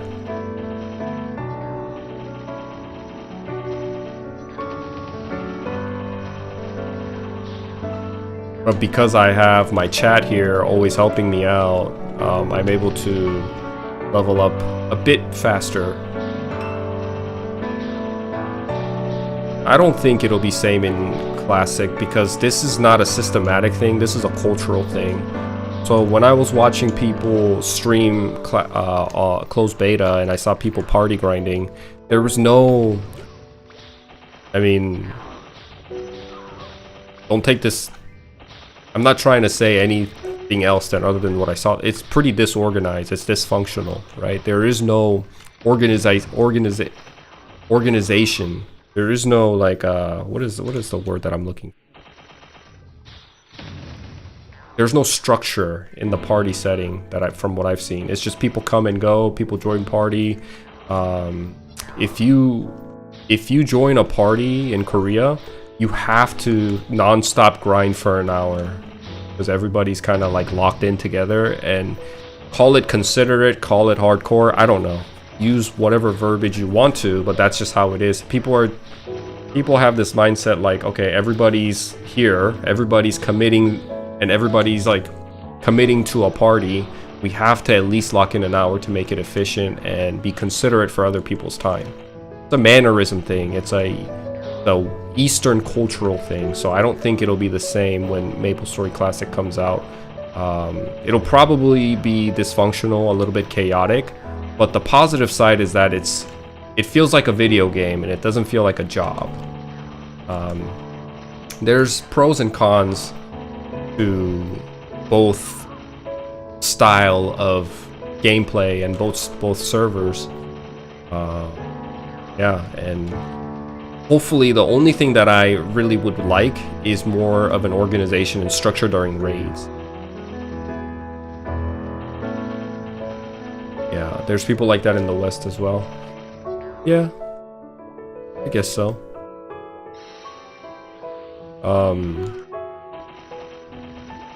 But here in Korea, it's cemented. Pretty cemented. Missed some of y'all's chat. Let me. It's 4 to 6 people grinding together but doing their own thing in my own. From my point of view, just watching the stream. Yeah, everybody's kind of like doing their own thing. You just have to be in a party, which is not a bad thing, because I will say before this systematic implementation came in, where you need to be in a party together to earn more EXP, the Western... Oh, what is this?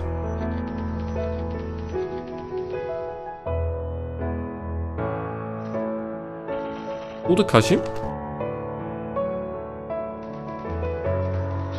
Wow, she got another scroll? Earring for luck 60%.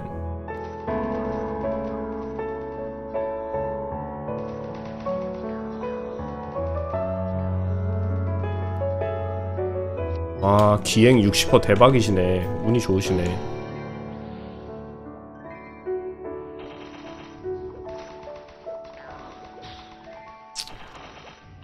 Agreed. If comparing warrior and a bandit to level 120, how much faster would one or the other be, do you think?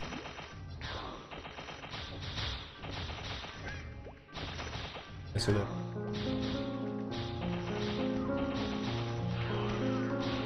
But leveling up with a bandit is a lot more satisfying, right? Because it's much harder, of course. So every level feels like an achievement. I mean, don't get me wrong, when I was playing Dark Knight, when I was playing Dragon Knight, each level felt pretty satisfying and rewarding too. And that's the charm of just MapleStory Classic.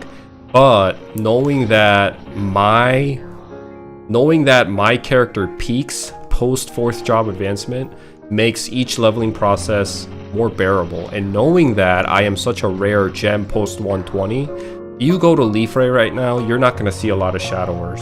If I go to town right now and everybody's just kind of hanging out, you're gonna see a lot of bowmasters, a lot of dark knights, a lot of night lords, maybe a few bishops here and there, maybe a few archmages, but just in terms of like percentage wise on how much percentage shadowers take up post 120, I am considered a gem. Even if like I don't have a guild on this character, but on my main character on Dark Knight, when I look at the guild, we might have like 1 or 2 shadowers, that's it, out of I think we have like at least 80 people in our guild, and it's pretty active. So I know that this is an investment to be, and yeah, call me a little shameless, but I like the fact that I am going to be playing a character that's needed way into the future in raids using smokescreen. Like I'm going to be needed in Pink Bean, and maybe not Horntail anymore, but Pink Bean's on its way out, and they're going to want smokescreen as a utility if I ever get to that point. But it's just the fantasization of me being in that spot and being needed makes me enjoy the bandit a little bit more. And knowing that I am a niche class and a rare class makes the leveling process, although it's more hard and gruesome, makes me enjoy it a little bit more. Yeah, I like to stand out in an MMO. I like to be unique. You know, who doesn't? Everybody likes to wear cool gear and show off their damage. I'm kind of the other way. I like to show out and stand out by playing a unique class. And knowing that I'm needed is also a really nice feeling.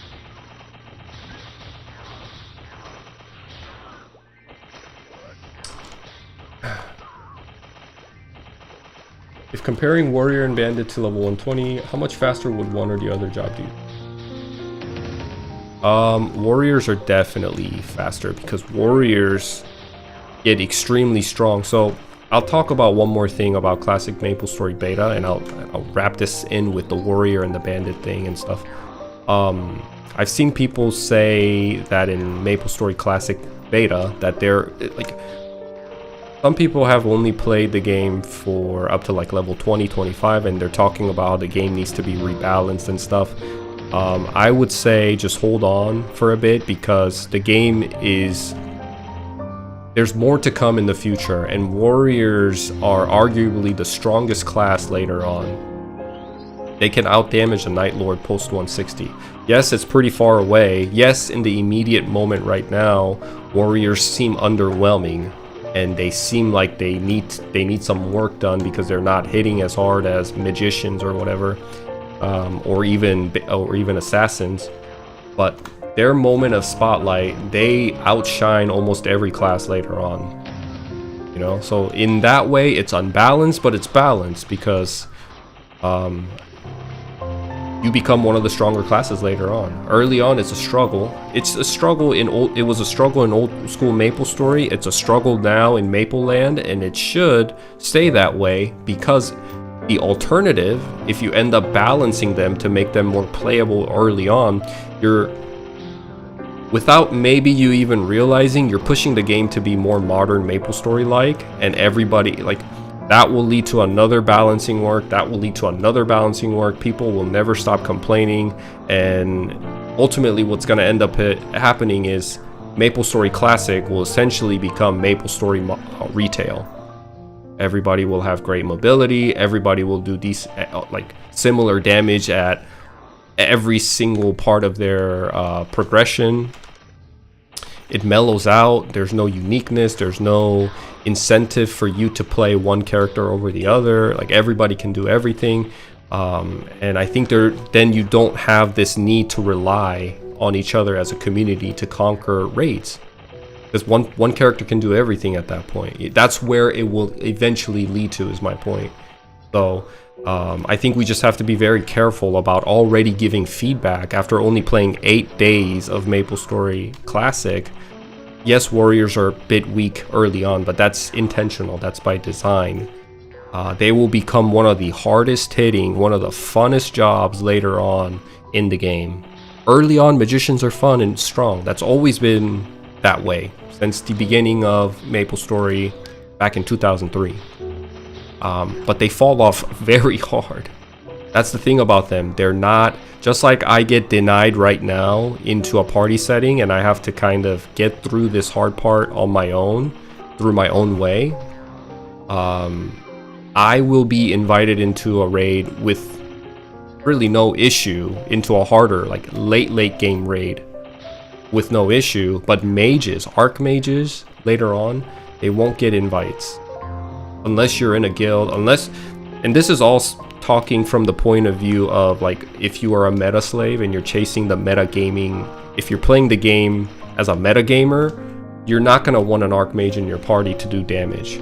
There's very little need for archmages later on in the game, even in a party setting, right? So magicians are strong early on, but just know you're going to be playing the game essentially by yourself, and it's going to become a farming bot character. You're going to be farming the entire time. So maybe they'll release, you know, MapleStory Classic, maybe they'll do something to combat that, and I think they will, because already you can see that MapleStory Classic is taking a different approach and they're trying to make changes and stuff. But I think they just have a lot of work and a huge homework ahead of them to keep the old smell, the old sense of MapleStory, while making sure everybody feels included, especially mages later on. Mages are mages are the only class, like pirates, warriors, thieves, archers, all have their needs, and they're all needed and wanted in raids and late game parties. The only class that has a struggle fitting in and finding their place are mages. Mages end up solo grinding. Mages end up they don't really get much, they don't get invited into raids. Even in party setting, they don't get invited that much. What happened? That's kind of like there by.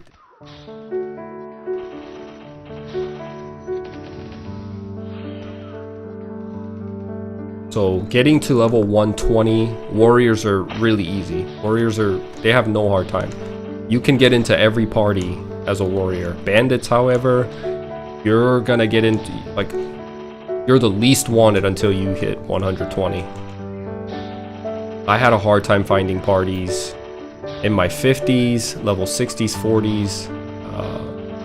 I did a lot of party quests. I did, and there were some training areas that took me in once I hit high enough level, but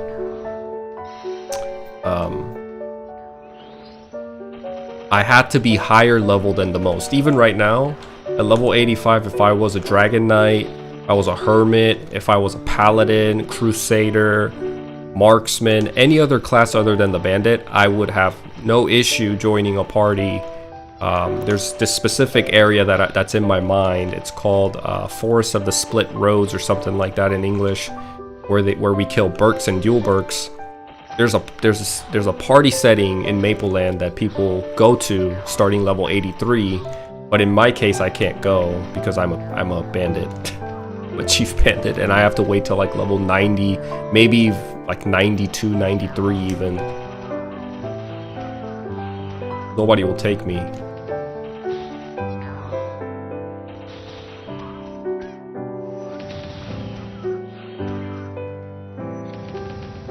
Let's say some party does, like, they end up taking me because they don't know any better, because there's definitely new people that still play Mapleland, right? There's people that don't have much experience, and we'll play for 10 minutes and they'll start giving me this like passive like side eye almost. There really isn't an English word for this word called,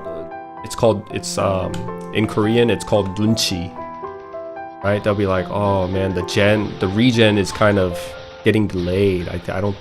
Oh, this is kind of bad. They won't directly tell me to leave, but they'll make me feel extremely uncomfortable. Then I'll end up leaving, and I'll be like, my bad guys, my bad. You know what? I'm just gonna leave because I'm just causing too much problem to the rest of the 5 other people in this party, and that's a cultural thing. I also hope they add more classes in Classic after Pirates to keep it classic. Wait, what? Classic? Keep it classic style. The only thing I want, if they're gonna add more classes after pirates, I want them to do it slow, so they have, and that's not just for my sake, but that's for the game's sake, because I want the game to do well. It would be a great promotion, headline, promotional poster, video that they can get more users, get more players, or people that play for a little bit and left. They can say, hey, we're gonna add Aran, or Aran, I don't know how you guys called it in English, the polearm warrior, and then Evan, and all these future classes that will come out. It could be a great headliner to get the player base up if it stagnates and starts dropping. That's one. And two, my only request is if they're gonna add new classes into the game, that they find their own uniqueness and they're able to harmonize well with the existing classes. The beauty of old school MapleStory and the charm is that each class had their own identity, but it meshed in well. They harmonized well together in a raid setting. They all had their individual roles, and pirates are a great example of how you add a new class into an existing ecosystem of classes. So let's look at pirates, right? Like let's look at the first 4 initial classes. They all fulfilled, and they all had unique roles. They all had unique play styles, right? And in a raid setting, they all had individual roles that they had to fulfill. When they added the pirate, what happened with pirates? They were so worried, the developers were so worried to release a new class because they were worried that it could kind of mess up the existing infrastructure of MapleStory and the original 4 classes. So they put a lot of thought into it, and that's why it took forever for pirates to come out. MapleStory released in 2003. Pirates didn't come out till 2009. It took them 6 years to release a new character, right? And they did it really well with a lot of intention and thought behind it, because if you look at pirates, when pirates, you have 2 classes, a gunslinger and a brawler. And the gunslinger eventually went to become top tier damage dealers in shoulder to shoulder with Night Lords and Bowmasters, right? And then the Vipers became the utility class that brought in new utility what's up with all these equipments just dropping like crazy right now? They brought in new utility that was unique and didn't override or shadow the existing utility classes. The existing utility classes were Shadowers with Smokescreen, and then you had Hyperbody as a spearman, because Dark Knights did not do the most damage, but they had their place in a raid and in a party setting due to Hyperbody. So you still had to take them, and if they didn't have Hyperbodies, you can imagine you can just kind of go down that logic train, and you can imagine what would happen. Spearmans would never be invited into a party in late game, into any bossing and into any raids, into any late game party quests, because you would rather take another Night Lord or a hero at that point that would do more damage, right? But Vipers came in with Time Rift and Speed Infusion, which made the classes attack faster and reset long cooldowns like Smokescreen and Resurrection in the party. They became another S tier utility class, so they had a place in the party. They found that they integrated pirates really well into the existing system of MapleStory. Now, when they started coming out with Aran, Evan, after pirates, I'll tell you a little bit more about what happened post-pirate and why all these classes just came out non-stop post-Big Bang. One, the director of the game changed. It changed to Inkwell, by the way, and that's why Inkwell is not really liked in Korea, because they kind of see him as someone that ruined the game. but I kind of understand his point of view too. And from his perspective, MapleStory was dying in 2011, 2012. So he had to do a Big Bang. And when he did the Big Bang update, a lot of people came back to the game and started playing the game again. And two, post Big Bang, people, the game was still having a hard time maintaining its player base.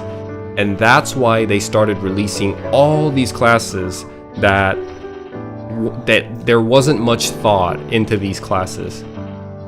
They overshadowed the existing warrior class, which is why the existing warrior class became irrelevant and nobody started playing them, and everybody started playing dual blade or the resistance or whatever. Like, there's like 50 different characters in MapleStory now, and they have abandoned ship. They have just abandoned that ship of harmonizing each character and uniqueness.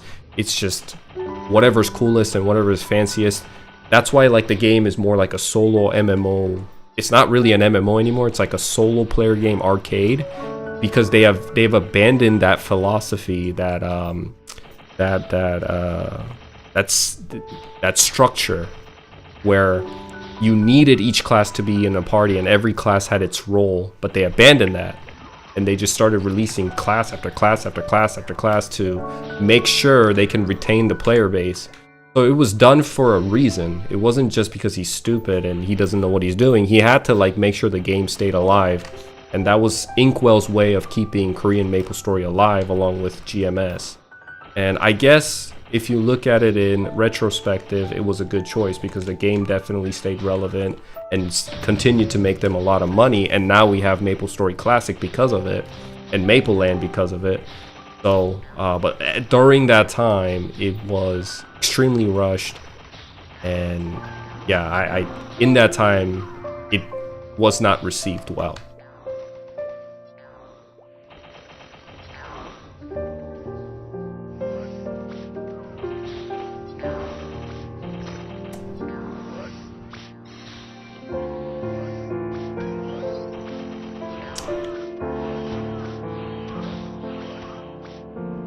Imagine adding an extra class like Samurai for warriors or Dark Mages for mages. Sure, that's fine, but as long they can't challenge the existing classes or overshadow them.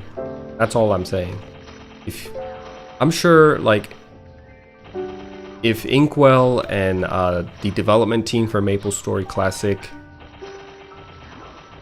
understands what I've just said, and then they will try to release new classes with the idea of making sure that they don't overshadow or they don't take an identity of an existing class, because then people will not play other classes and it'll become it's a highway, it's an interstate highway towards modern MapleStory. And a lot of people that play MapleStory that are waiting to play MapleStory Classic and that want to play MapleStory Classic are gonna look at MapleStory Classic as a sanctuary. So many modern MMOs nowadays have adapted that fast-paced, quick dopamine, battle passes, dailies, weeklies. They want to get away from all that. They want to play a game where there's no hand-holding, there is absolutely no intervention from the game other than they just kind of throw you in and you build the game and you play the game as a community. And I think that's what people want. People look at MapleStory Classic as a sanctuary to escape a modern gaming industry's way of making players feel like it's a constant competition or it's a constant race. People want to just relax and play MapleStory. I think I'm speaking for the majority of old school MapleStory players when I say that. I'm definitely speaking for myself because that's what I like, that's what I want. But all the OG MapleStory Classic lovers, just like when people were waiting for Classic WoW, the same thing. When modern retail WoW became extremely fast-paced and like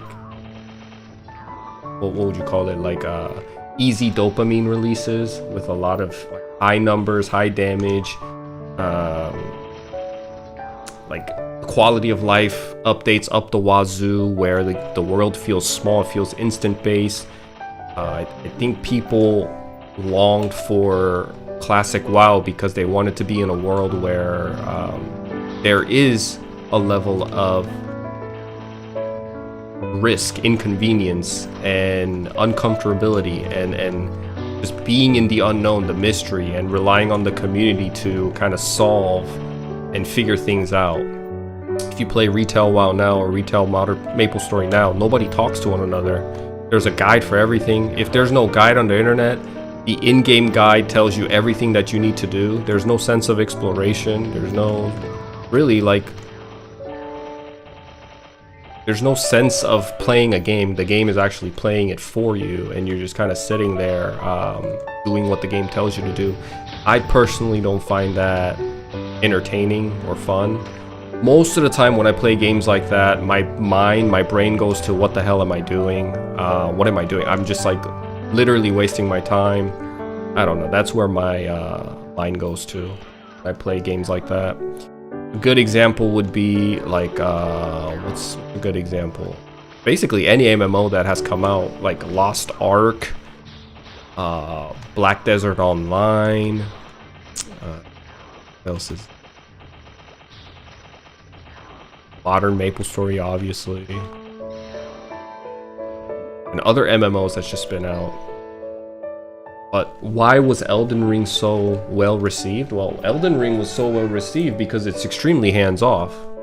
And that's the whole point. Elden Ring had a massive success because it was up to the player to kind of go out and venture out and figure it out on your own.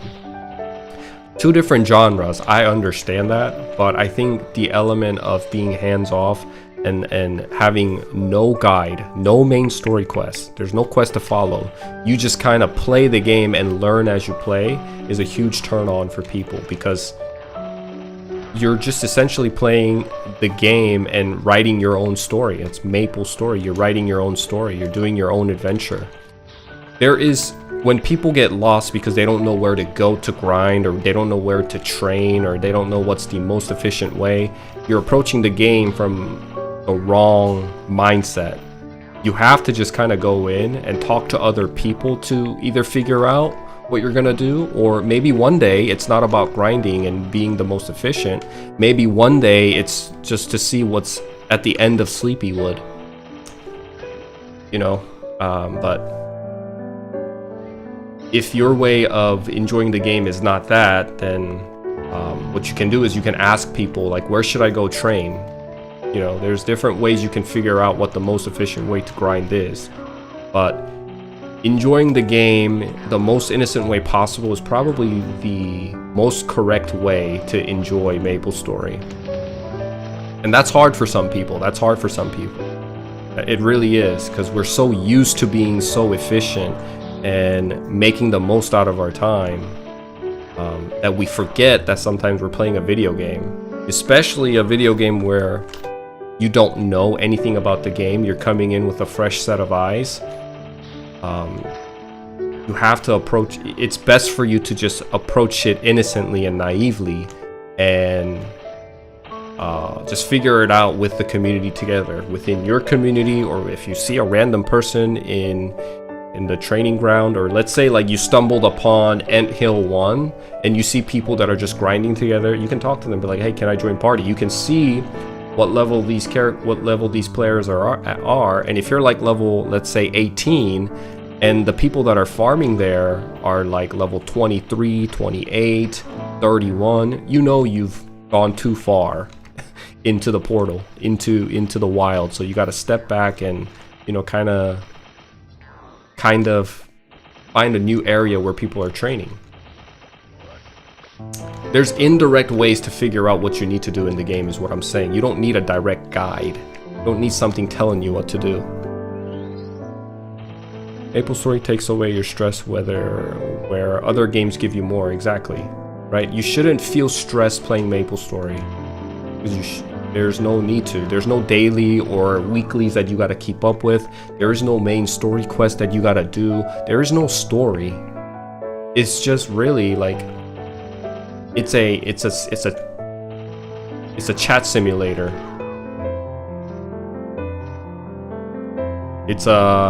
It's essentially Facebook 2.0, but you have a digital avatar and you're doing something while you're chatting with your friends. You know what I mean? That's the way I would look at it. It's a chat game, a socializing game. Yeah, exactly. And that's hard. I understand that's hard in today's world where everything is hyper optimized and hyper efficient and we're always looking for what's meta. But the thing about MapleStory, the cool thing about MapleStory is that if you play the game in that mindset, you won't even last anyway, because unless you can enjoy the game for what it actually is, which is just kind of getting on and mindlessly grinding and chatting with your friends or making new friends and buddies and playing the game your way, the way you enjoy it, you're not gonna last. I would argue that you won't even make it to level 70, unfortunately, because it's extremely grindy. It's not like your modern MMO where you you just follow a quest line and you're at endgame. You have to go about it your own way. And you have to enjoy the inconveniences and the small flaws that the game has. And the story that's being the adventure and the journey until you hit level 70, and then you and your friends celebrate at the fact that you hit 3rd job advancement, and then you guys get together and grind again endlessly for hours talking about politics or talking about the state of the world or the economy, and or like what J-Lo did or what Shakira did, and Justin Bieber is this, that, Coachella, EDC, whatever it is. You spend hours of time just mindlessly talking about things that you really don't have a game where an environment like that exists in today's gaming world. You don't have a game where you can kind of sit and chill and talk about worldly things, everyday life things, like you can in MapleStory. And I think that's the biggest charm in MapleStory, is that it's not demanding of your attention too much. It is to a certain degree, but you can sit down and have a chat with your buddies on Discord, or even with strangers online. You know, I see that happening all the time in Mapleland. So it can definitely happen in MapleStory Classic too. Like all these people that I've met in Mapleland, granted I'm a streamer, but even before I started streaming, I met so many people in parties that would just talk about random things. You know what I mean? Oh, it's raining outside. Oh, is it raining outside right now? Yeah, it's been a cold winter this winter. Yeah, it has been. Yeah. Okay, I'll be right back. I gotta use the bathroom. Oh, do you gotta do number 2 or 1? Oh, I'm gonna do a number 2. Oh, okay. It's stupid stuff. You might think it's really like what is it? You might think it's not much, but not gonna get into societal issues now, but there's a lot of people that long for that human connection and just to chat with other people. So I think it is pretty important, although we can laugh about it and maybe think it's not that big of a deal. We yearn for human to human connection, and MapleStory offers that. It's like back in 2000 when online gaming just started taking off in Korea, you know what games were the most popular? Games that weren't hyper flashy and hyper dopamine releasing games. It was a lot of chat games. Mabinogi was the same way. When Mabinogi first came out, people had to take breaks in middle of dungeons, set up campfires, sit down after killing rats and little bears, and you know, Mabinogi was such a great game when it first came out, and now it turned into an arcade just like retail MapleStory. But classic Mabinogi, man, let me just tell you, you gather your friends from a small town and you attempt a dungeon, and because resource was so scarce, you had to set up camp and sit down for 10 minutes for your stamina, your MP, and HP to regen. And you had to do that like 2-3 times just to clear the beginning dungeon. And during those downtimes, you could share food. There was an option to share food. If you had a bard who had an instrument, someone would start playing like some melodies while you're restoring HP and MP. We live in a different time now that might not be appealing to most people. But that type of experience, if you're longing for that, people are looking for MapleStory Classic as a place where it can offer that type of, they look at it as a sanctuary where it will offer a gaming experience where the pace is a bit slower and inconvenient and uncomfortable. It's okay if you don't have all the potions. It's okay if you don't have, like, if you're hitting misses and you're not doing the most damage like other classes. It's okay. You can just relax and enjoy the game and take a break with your friends, like sit on a chair and talk about something else for like 5 minutes and then start grinding again. But we just live in a world now where everything has to be hyper efficient and hyper optimal, and I think that's probably the culprit on why it's hard for people to enjoy MapleStory Classic if you don't have nostalgia connected to it. What server is this? This is Mapleland in KMS.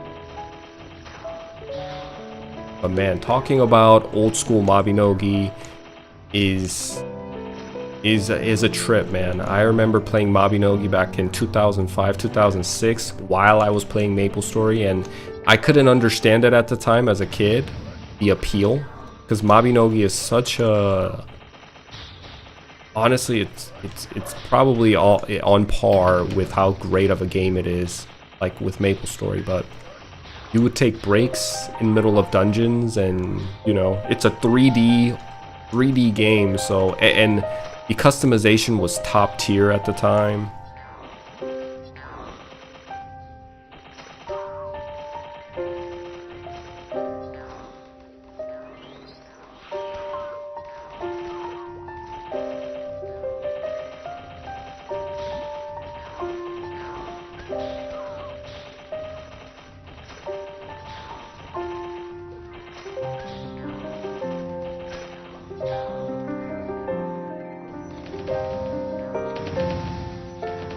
I really get the idea. Can you tell us which server? Which server am I playing now? I'm playing in Mapleland.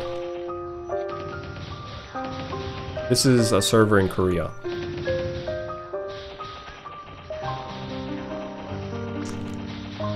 Delay or lag? Yes, there is a delay. I do have to play on high ping, but most of that is I don't really feel it because my pet drinks MP and HP potions for me. So I don't really feel the high ping. You think most of the gamers will be millennials? I agree. I think so too.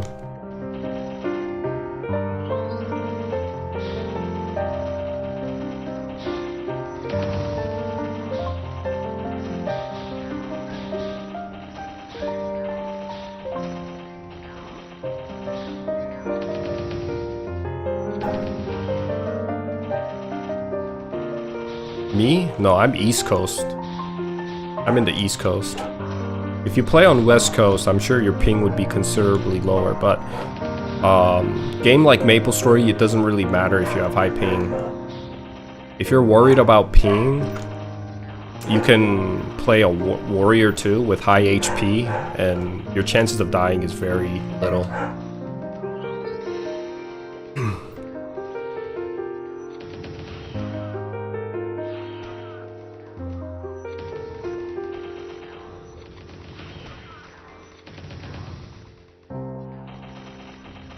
What level is Mezzo Explode? I think it's level 16.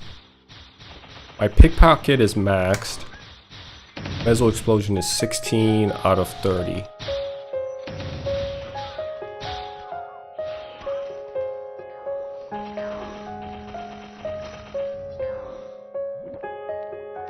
Bring these guys here. I'm gonna pop them here. Get these guys over.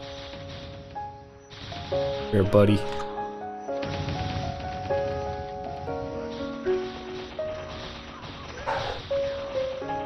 Does it get more damage per level? Well, that's the thing about Mezzo Explosion. Its damage algorithm is one of the weirdest ones that exist in MapleStory.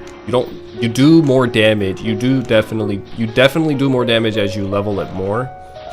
But it's not like your traditional skills where it's a fixed skill. It's very dependent on how much Mezzo is dropped, how much Mezzo you're exploding, and your level compared to the enemy that you're hitting. So these guys, because I'm way higher than these guys. I think these guys are like level 73, 75 maybe. And because I'm like pretty higher than them, I will do the most damage that I can to these guys. But like if I went to, let's say, to a monster whose level is 86, 87, even like 83, I'm gonna do significantly less damage. I've been playing this game for way too long, and I still don't know how Meso Explosion truly works when it comes to its damage. It's very dependent. It's dependent on many different things, like your level compared to the enemy, and then how much Meso you're exploding. Yeah. Are people friendly to write with? Because in many new games, people have become angry when you don't know things. Oh yeah, I think MapleStory is probably gonna have one of the friendliest communities. I guarantee you. Compared to like, let's say, other games, compared to League, let's say. Compared to League, even, I want to say even WoW. You'll definitely see people being way more friendly in MapleStory than any other game. I know that for a fact. The game is just like a, and I think it's because it's, the vibes are very chill, right? Most people that play this game are gonna understand. They're gonna play for nostalgic reasons, and if they know anything about MapleStory, they're gonna be more chill than anything. So they're not really looking to hyper optimize or to be hyper efficient. Therefore, the vibe just naturally becomes very chill. People are gonna be relaxed, laid back, helpful even. Maybe you'll have some people that are kind of booty holes and assholes, but that's in every game. Should they release Classic MapleStory with third job Elnath Orbis? I personally think they should wait, and then you can have another, like, not for my sake, but for the game's sake, it could be another headliner, it could be another promo to bring in more eyes when the game kind of stagnates. So if I'm looking at Maple Land release with just second job release, and Elnath and Orbis came maybe like 6 months after. Like, actually, I don't even know how long it took, but it took quite a bit for them to release third job advancement. And when that did happen, so many more people came back, or new people came and played. So just for like marketing purposes, I think it'd be better for them to delay it, because nobody's gonna get the third job like right away, right? It's still gonna take people at least a month, if not 2, to get to third job, like to get to level 70, especially if there is no high level training ground and the highest place you can train is Sleepywood. It's gonna take you at least 2 months to get to level 70. 6 months, yeah, maybe 6 months is too much, because I'm thinking about it now. It took me, and I'm a pretty slow grinder, I'm not an efficient grinder, and it took my Dark Knight 7 months to get to level 120. So maybe 6 months is a bit too much. Maybe like 2 months. I would say 2 months, 2 to 3 months. Maybe 3 months is even too much too, because so many people are gonna like. But what happened with Maple Land was you could go past level 70.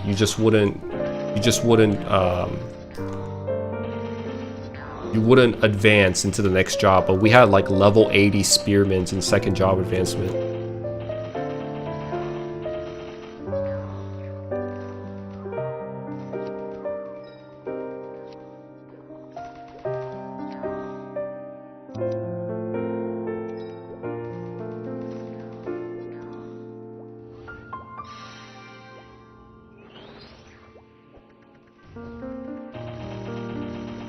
Yeah, maybe. I haven't played Classic yet to know, so maybe people will get to level 70 very quick. I would say like give it a month then. It'd be a great marketing way. It'd be great marketing to get more people to like pay attention and look into it. You know, I want the game to do well. I really want the game to do well and a lot of people to play. If a small country like Korea can have like concurrent players of like 5,000 to 10,000 people actively playing this game, then I want MapleStory Classic to at least have concurrent of 10k. 10k is a good number for an online game, I would say, right? Wouldn't you guys agree? I mean, if it can get more, I would love that, but I can already see it happening just like any other game. You'll have a huge influx of players that are interested in the game, and then it'll stagnate.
Bring these guys over here, just blow them up with all these missiles that I've dropped.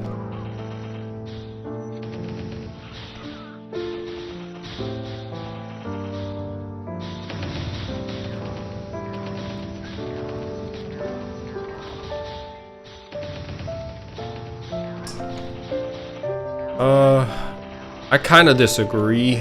I do think the releasing of new content should be geared towards casual than hardcore players, because then the casual you're not gonna have, when you look at how many players, like the overall population of the game, the hardcore players that can basically play for non-stop without taking a break is gonna be the minority. Most people are gonna be casual players, and I think you should gear content released centered around casual players.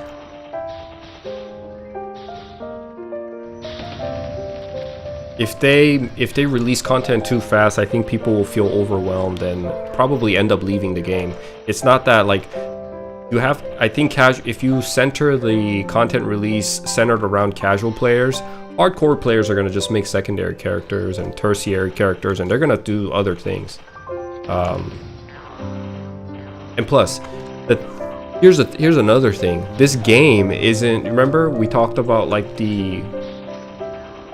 this game is really not, is very different from modern games. So it's a chatting game, it's a social game, it's a game where you socialize first most.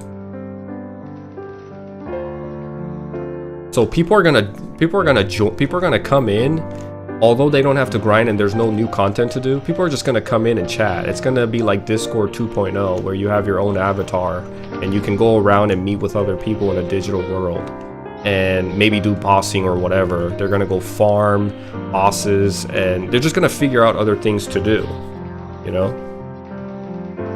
Why don't you use Band of Thieves? I don't use Band of Thieves because it doesn't feel like I'm playing Chief Bandit. I want to feel like I'm playing my class and not just a magician, like a magic class. You know what I mean?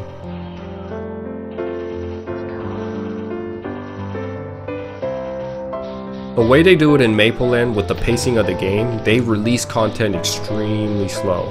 But in order to combat the dullness, right, what they do is they fill in the gaps in between large content releases with events. Every maybe 2 to 3 weeks we have a new event going on in Mapleland. We have a Halloween event, Christmas event, we have Easter event, we have April Fool's event, all sorts of events for all sorts of occasions. But the major content releases, like the announcement of Timeless Temple, and Pink Bean, and Pirates, they've been announced for more than a year now, but they're still working on it. And they're giving us hints of it here and there, keeping the anticipation high and the players engaged and interested. And the players are engaged through the minor events that are happening within the game. I think that's a great way. They're extremely smart the way they do it.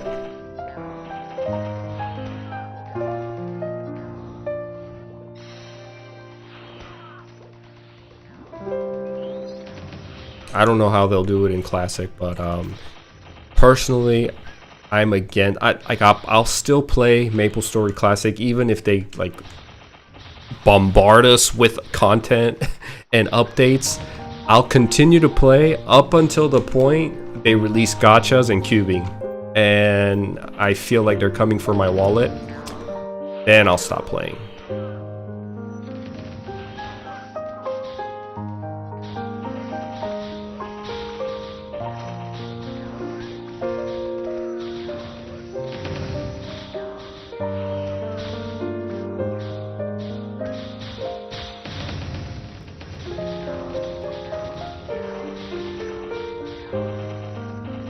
Are you gonna play Classic? Yes, I am.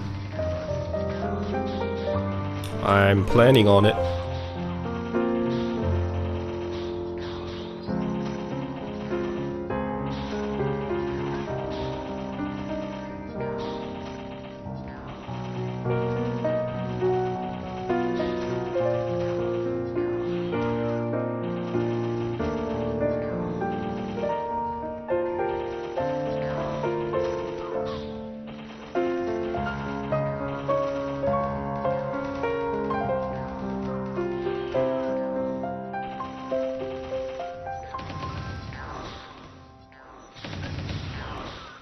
Are you gonna first try and play the game with your friends that I've never actually played?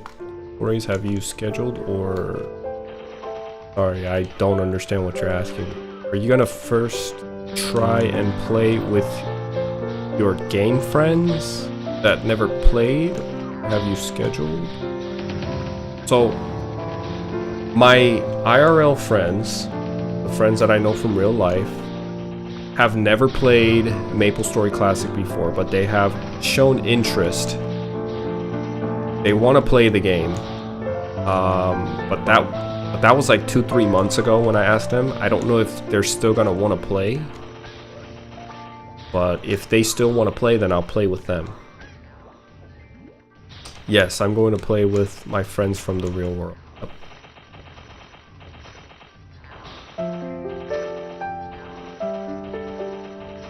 And it's gonna be fun because they've never played MapleStory Classic or MapleStory in general, so I think it'll be fun watching them figure things out, and I would love for them to fall in love with the game like I do. And I know my friends, will we get to see that? Probably. I'll tell them to behave. They can be a bit much, but I'll tell them that I'm streaming. So I'll tell them to like keep it PG-13. But you know how people are you know how people can be on Discord and stuff. Can be like extremely immature and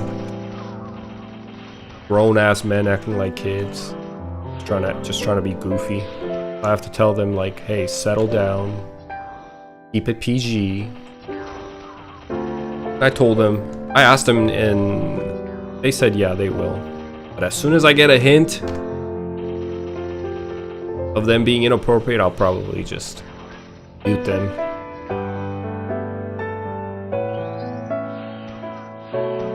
We all like the real response. Yeah, that's not the issue. The issue is YouTube doesn't like that. I know people would love the authentic side of my friends and just real interaction that you see, but I will get in trouble. I will get a spanking from YouTube. That's what I don't want.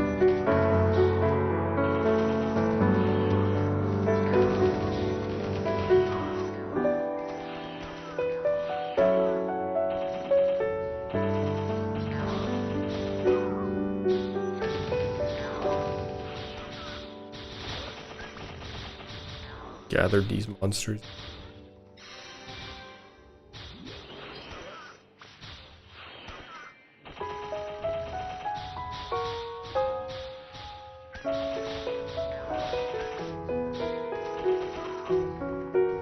The Savage Blow only hits one target.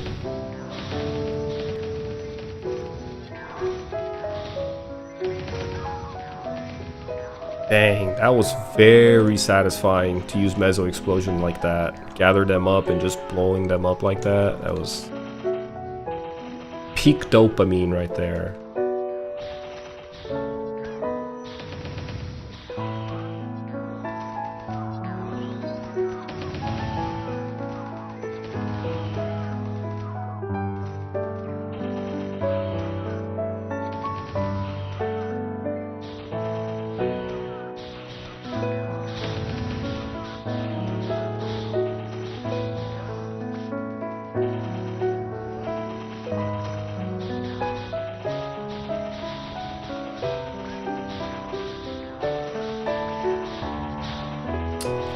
I currently live in Virginia.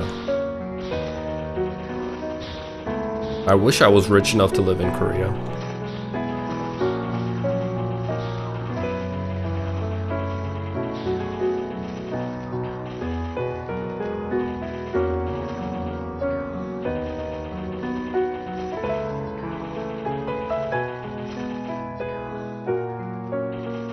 Is there no shadow partner for Chief Bandits during Classic? I don't know about Classic because they haven't released their job yet. If they release shadow partner for Chief Bandits, I think that'd be really OP. It'd be really cool though. I will say. I think it would be extremely fun for bandits to have shadow partner, but I think it will break the game. Is fourth job out? Fourth job is out in this server yet.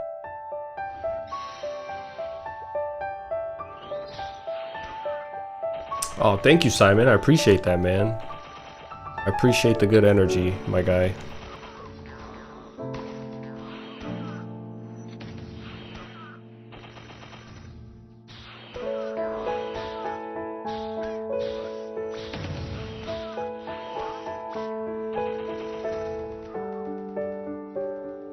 I actually had a coworker named Simon, and he was an asshole, unlike you. He's very much like a Korean frat boy, and he had this frat boy persona. I think it was a mask though.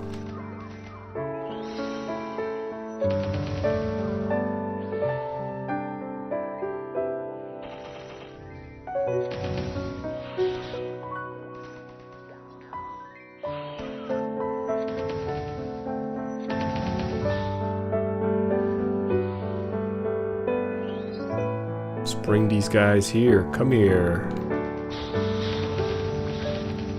Oh yeah. Blow them up, blow them up, blow them up, blow them up. What I'm talking about.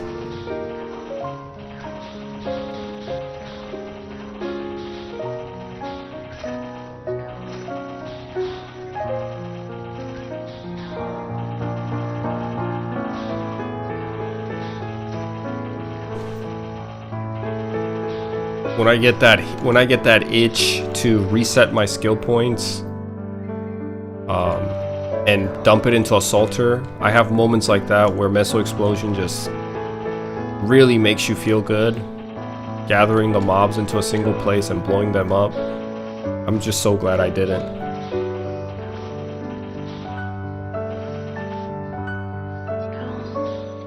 Definitely peak Chief Bandit gameplay right here.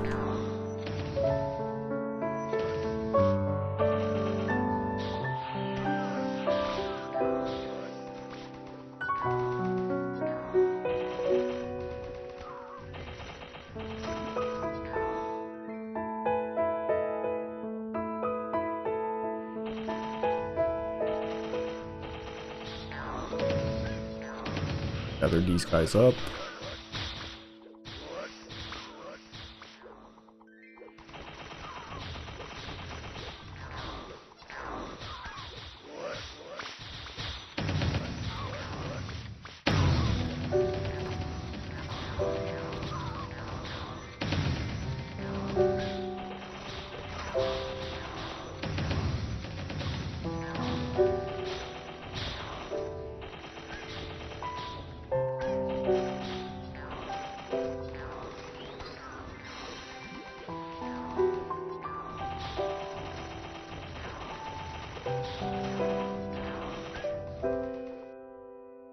100%.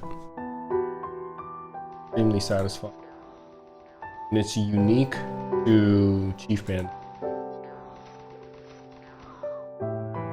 What is MapleStar?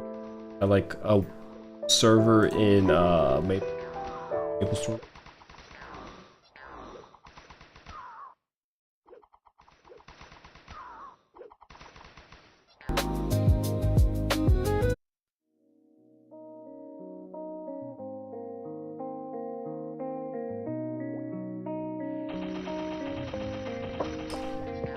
Right after Big Bang, I see.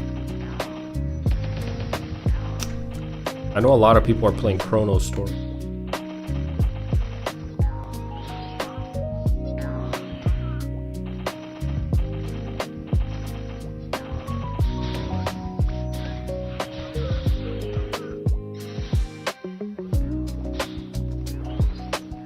Did you play the beta?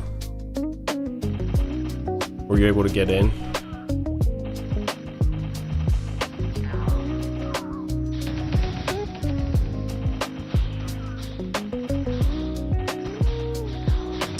Hey, thank you very much. Realize how much better the Asian MapleStory World stuff is. Yeah, I was in beta. Oh, gotcha. I don't know, I thought Chrono Story was pretty smooth. Is it pretty janky? Actually, I think it is a little janky comparatively to actual MapleStory Classic and Maple Land, but I know a lot of people are playing that in the meantime.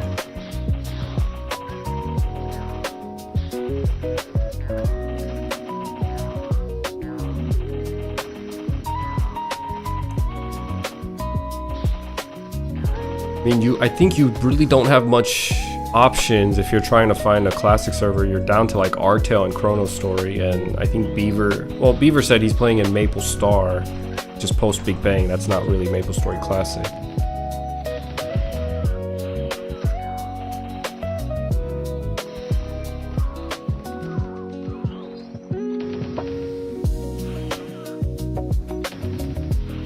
Is Artel still doing good? How's Artel doing lately?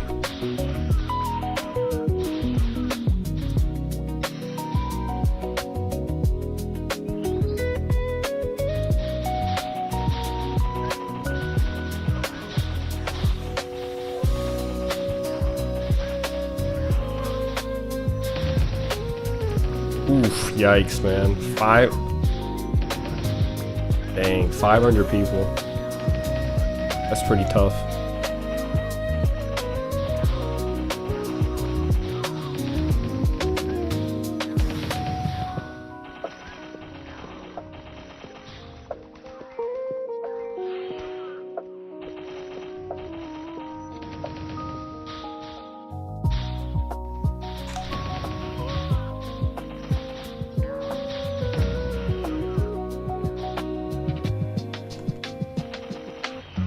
Does Classic have increased rates? No. Is this Korea Classic server? Yep, this server is called Mapleland. Basically Korean MapleStory Classic. It's been around for 2.5 years and it's very popular in Korea. Extremely popular.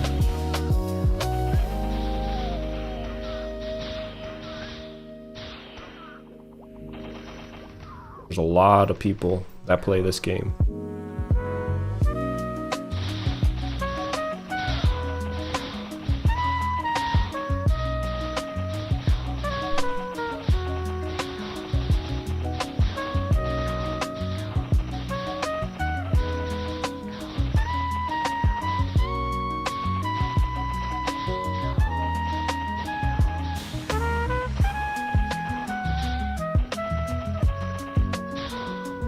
Nice, man.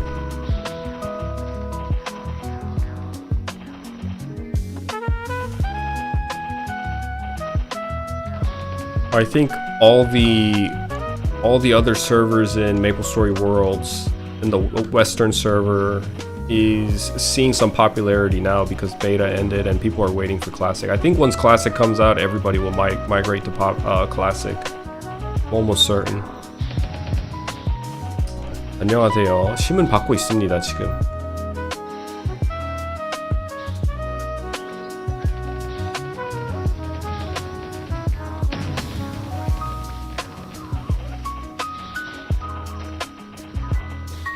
I think I'm gonna level and then call it.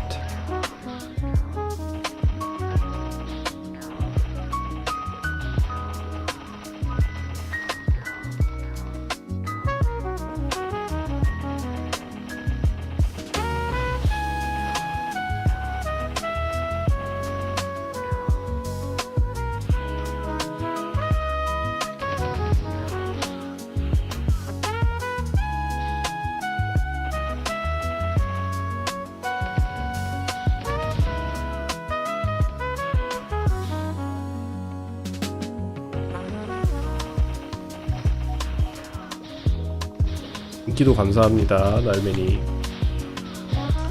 I do stream on Twitch, but I gotta mess with the bitrate. I recently started streaming with 2 PCs, and this new setup, I still have to mess with the settings a bit because I think the bitrate, there's something wrong with the bitrate, which is not allowing me to stream on Twitch and other platforms that I stream on.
Gotta run out of holy water here shortly, which is gonna be an issue because I don't want to use all cure potion just for these guys. I want to save it, but I want to grind till I level.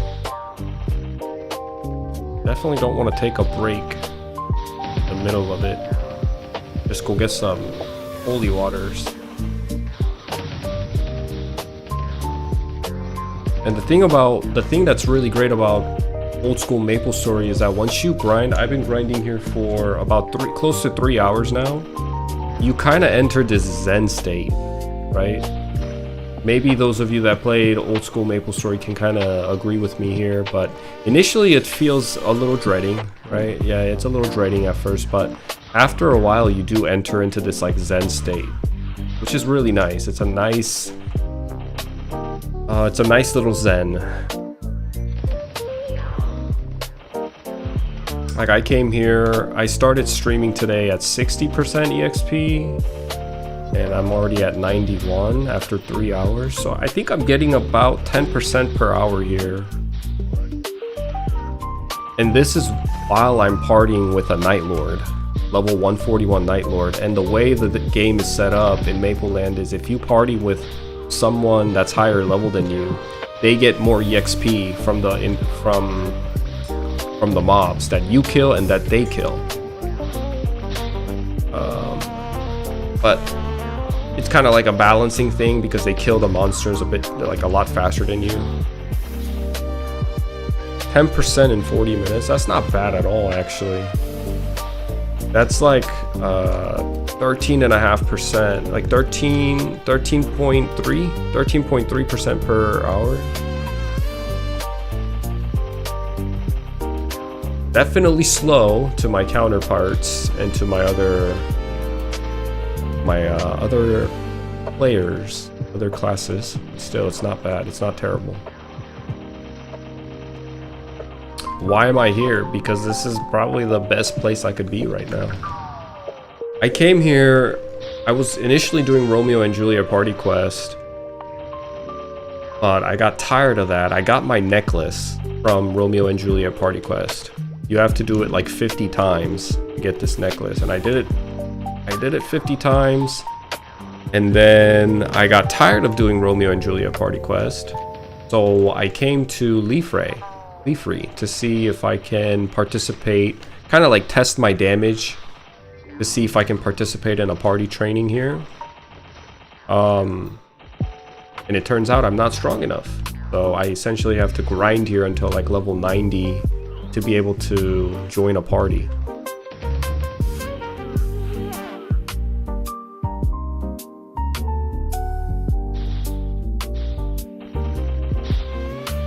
Like the best spot at your level, right? Yeah, kind of. As a Chief Bandit, yes. Is Band of Thieves or whatever not good? Band of Thieves is the most optimal skill you can raise.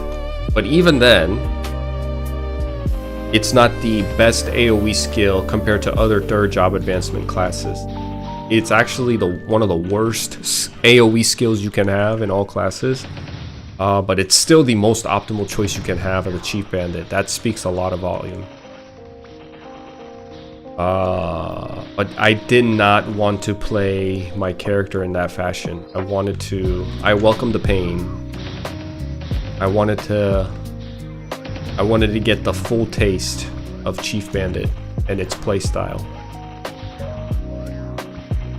For third job skills, I leveled up Pickpocket first. I mastered Pickpocket, and then now I'm leveling Meso Explosion with 1 point in Assaulter, and I had to get Chakra to unlock Meso Guard.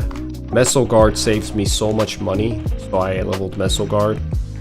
It reduces damage by 50%, so if I don't get Meso Guard, I would be draining my Meso right now in potions. But Meso Guard saves me a lot of money.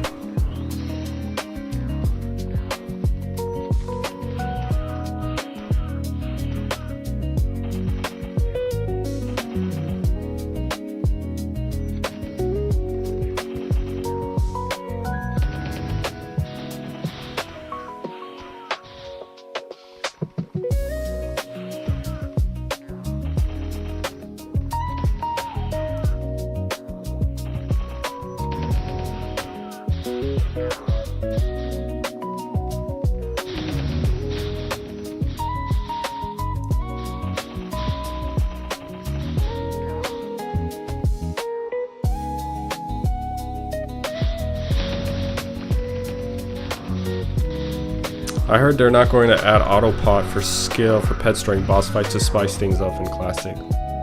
Ooh, is that true? Just for a boss fight? Like a huge bug in my room right now. But it's a harmless bug, so I'm not gonna mind it. Just to spice it up, huh? That's interesting. Wonder what kind of effects that will have. I guess. For boss fights, I guess. We'll see. This server's called Mapleland in KMS.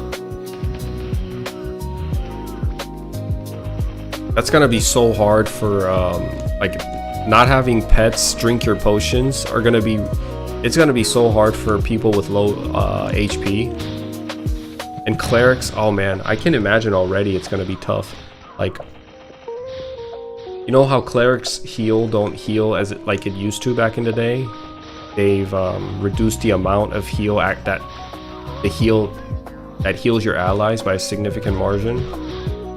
So, can Japan join Mapleland? If you use VPN, yeah. I live in United States and I play Mapleland. I use VPN and I have my family in Korea that can create an account for me. So if you have all the requirements met, you can. But man, I'm still thinking about bossing in MapleStory Classic. I kind of actually, now that the more I think about it, I think I vibe with that a lot more. Because if every part of the game prior to bossing is very casual and lax and chill, I think it's nice that raiding and bossing is more engaging and is a little bit more like you need to be locked in. I think that's pretty cool. I mean, that's the whole charm of raiding and bossing, right? Like you want to conquer the boss together with your friends and with your guild members, and you don't want it to be a walk in the park. And that's kind of how it is right now in Mapleland, especially like raiding and bossing, like Zakum, bosses that have been out for a while, it's really just spank and tank. And instead of it being like that, you can keep the intensity high and keep people more engaged by, not allowing pets to auto HP and auto MP. And then the clerics have a lot of weight on their shoulders, and they can feel more, they can have a stronger sense of identity, stronger sense of responsibility. When I play a healer, I love knowing that my team relies on me. What I don't like is knowing that I'm not needed for healing, nor am I there to do damage. So that's like the worst feeling when you play a healer. Like, I'm not really here for anything. I'm just here, maybe to give buffs.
So you can speak and read Korean? I can.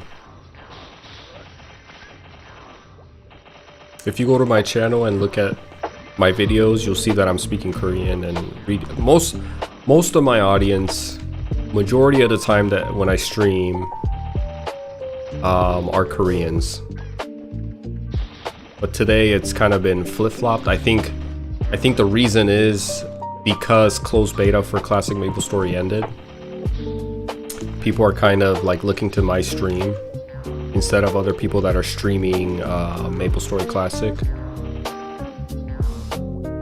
But most of the time, my audiences are Korean, and I talk and respond in Korean.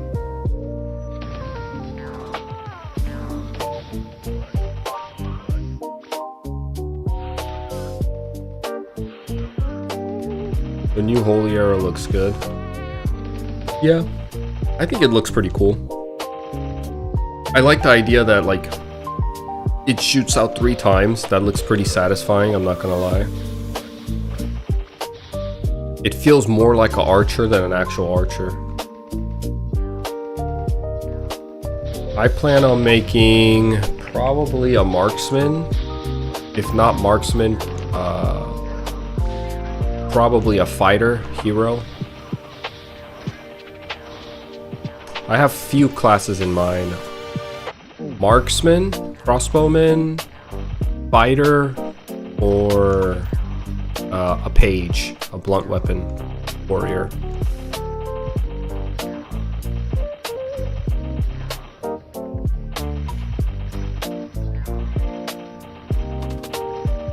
Hero Maple, what's up? Hello, hello.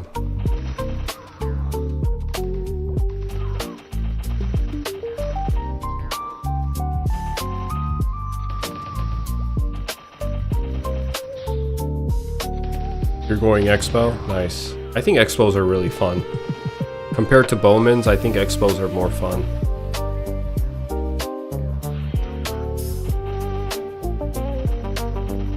But I have this like weird itch to play a blunt weapon page, a blunt weapon paladin, and just carry around a suitcase and customize my character to look like a businessman with sunglasses. Like make sure he wears like a suit and a briefcase, blunt weapon with a really cool shield.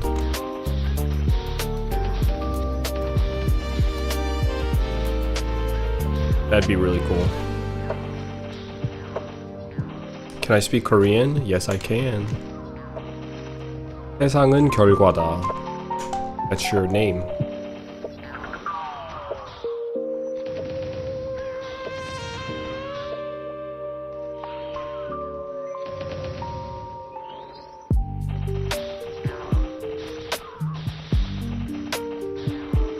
외모 지상주의 박종건 명대사.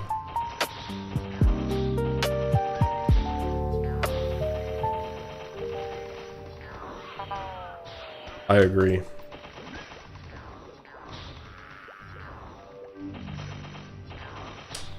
금방 지나간다. 열심히 하겠습니다.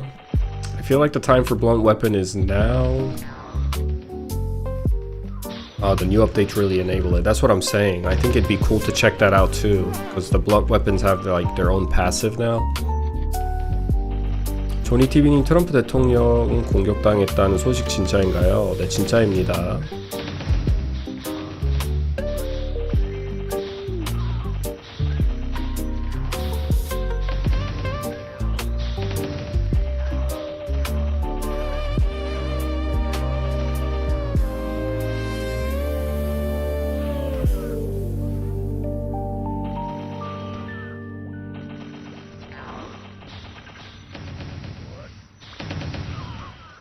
Six more %, boys.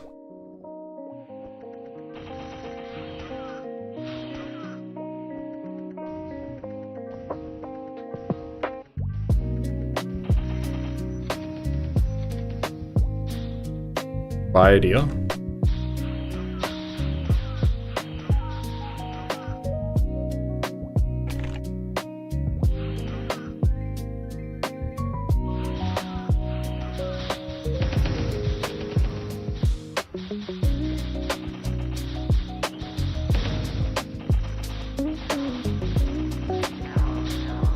Yeah, you essentially, I think paladins are gonna be one of those classes. I mean, I think they did a really good job of making sure to retain the original identity of each class. Like for example, paladins in old school MapleStory, they were really great at solo grinding, and they were really great at saving money. While as playing a warrior, that's usually not the case. You have to spend a lot of money with pots and stuff. You have to buy a lot of potions. But with paladins, it was different, because paladins, you could freeze enemies as you grind, which would reduce the amount of times you would get hit with magic attacks or even physically getting bumped into enemies. So that was really like a core identity of paladins, and I think they did a good job by introducing the stun thing with blunt weapons, because paladins are the only class that can use blunt weapons. And if you really want to play into that identity of a paladin, then you can go the blunt weapon and stun, freeze, and with a shield now with guard and block. I mean, you're looking to save. You're looking at saving massive amounts of meso going that route, and it's extremely niche too. So you're gonna stick out like a sore thumb. I would assume most people are still going to default into using a sword over a blunt weapon. I'm willing to bet that maybe like most people won't pick paladins if they're gonna play warriors. And even within the paladin, a small group of people that play paladins, majority of the people are gonna go with either a sword than the blunt weapon. So you'll be extremely niche, which I like. I like being unique.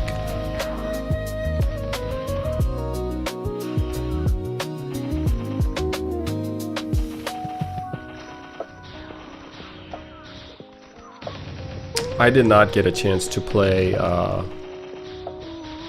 those online tests. Unfortunately, I didn't get the beta key.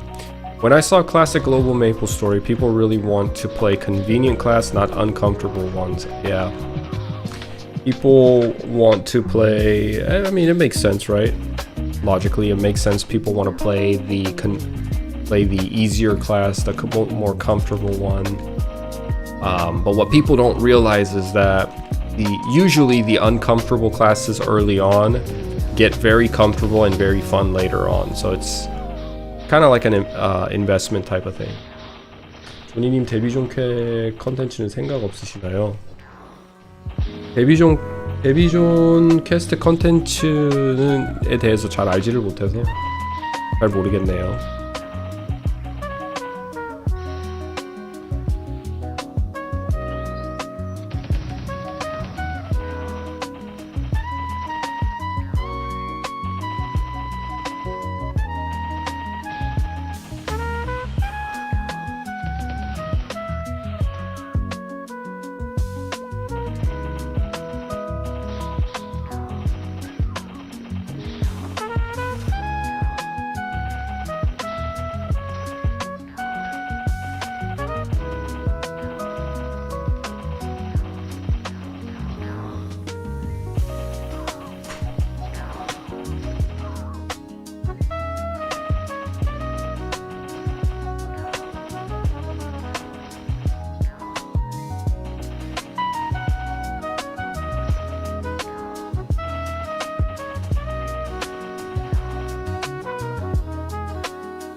Man, all these hours, over 3 hours, still no steelies. Let me see them steelies.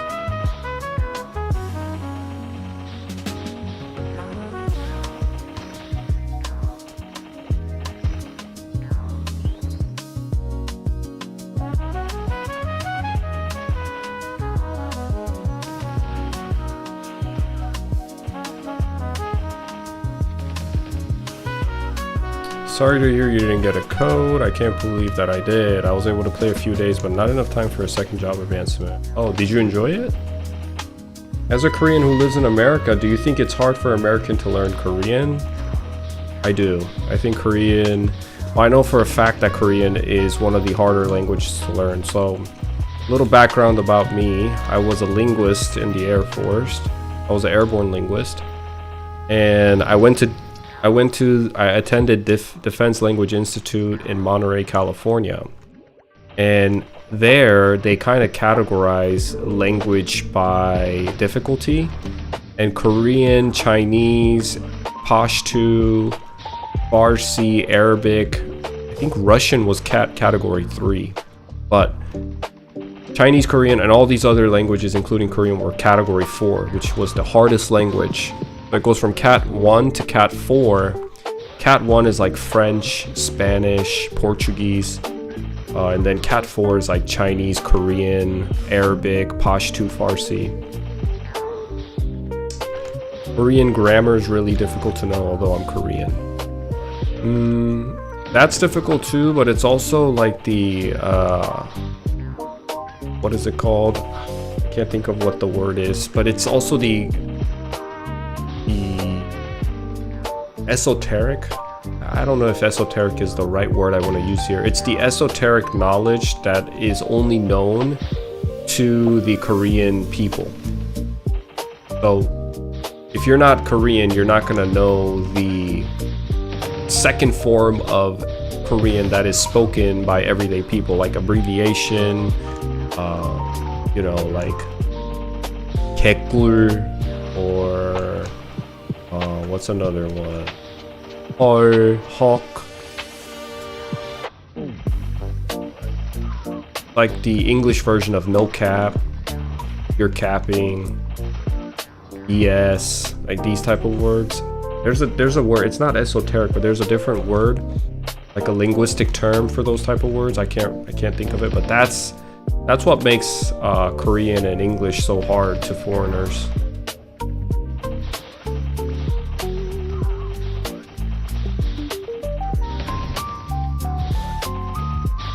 Idiosyncratic, is that the word? Is idiosyncratic? Maybe.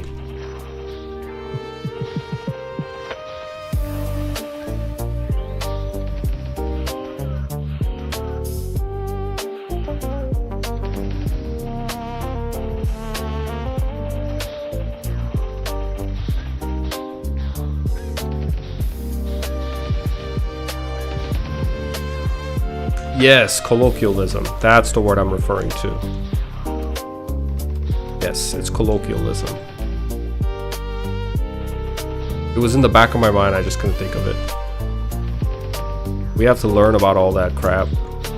And Spanish has so many colloquialisms because so many countries speak Spanish. And when I was learning Spanish, that was the hardest part about it. Was like learning that one word could mean something completely different depending on who you talk to.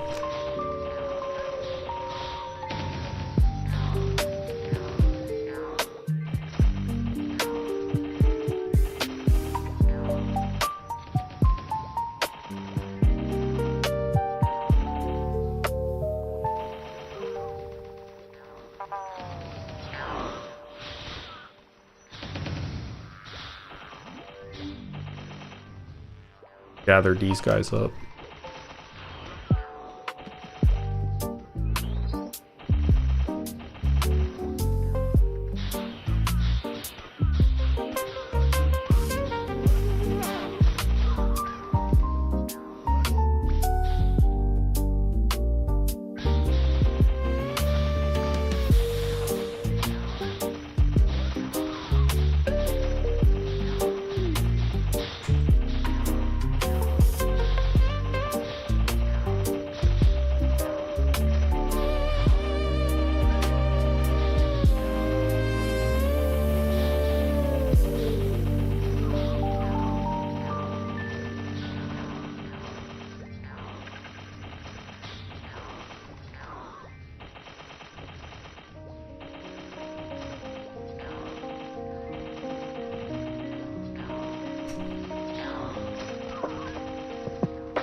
We're gonna gather all these meso in the middle here.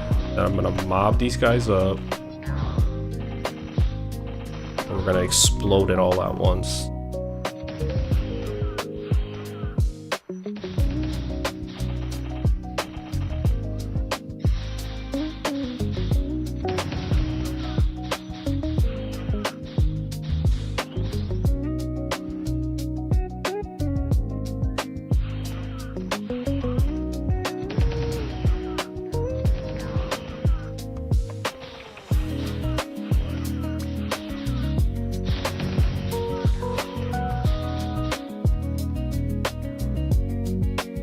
About good 20 rashes here. Let's blow these guys up.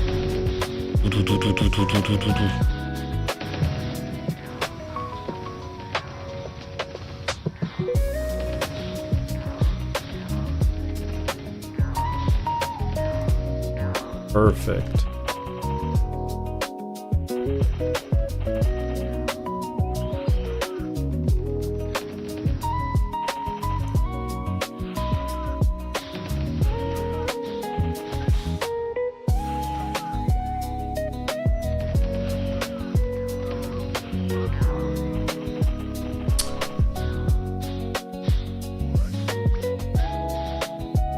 Are you allowed to talk about private servers? What do you mean? Of course I am. Why do you think I can't talk about private servers?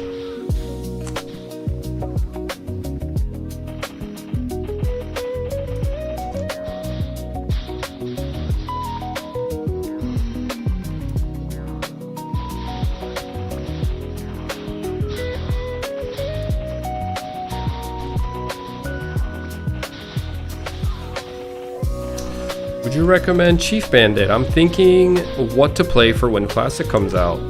I would recommend Chief Bandit, yes. Depends on what you're looking for though, and who you are. If we get into the weeds and stuff, then I can definitely like my answer can vary depending on what you're looking for. If you're looking for efficiency, if you're looking to make sure you're doing good damage and just have a smooth ride, let's say, and you've never played MapleStory before, you've never played old school, then I would not recommend Chief Bandit. I would recommend something like a dragon, like a spearman. I think spearman is objectively a good class and it's fun too. Chief Bandit, you have to, it's more niche, I would say. What's my favorite kimchi? Oh my god, dude. I love all kimchi. I love all kimchi. I would have to say my favorite.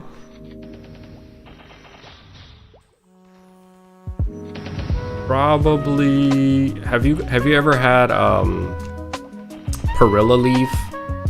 There's a kimchi that you can make with perilla leaves. It's called 깻잎 kimchi in Korean.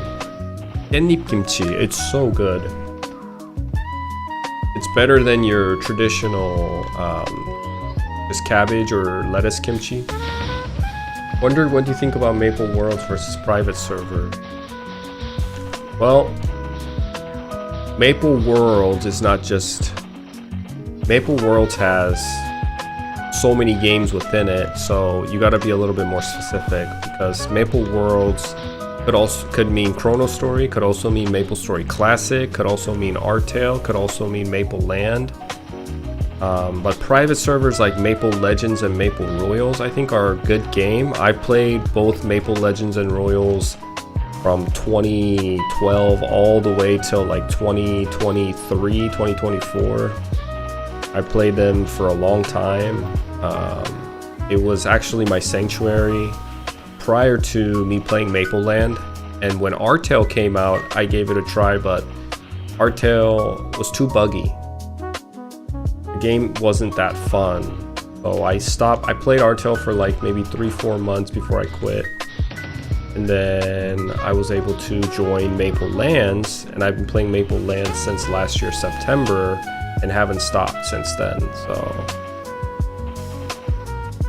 and I don't plan on stopping on playing Maple Land, because I think Maple Land is by far the best server right now until we see how MapleStory Classic is on GMS.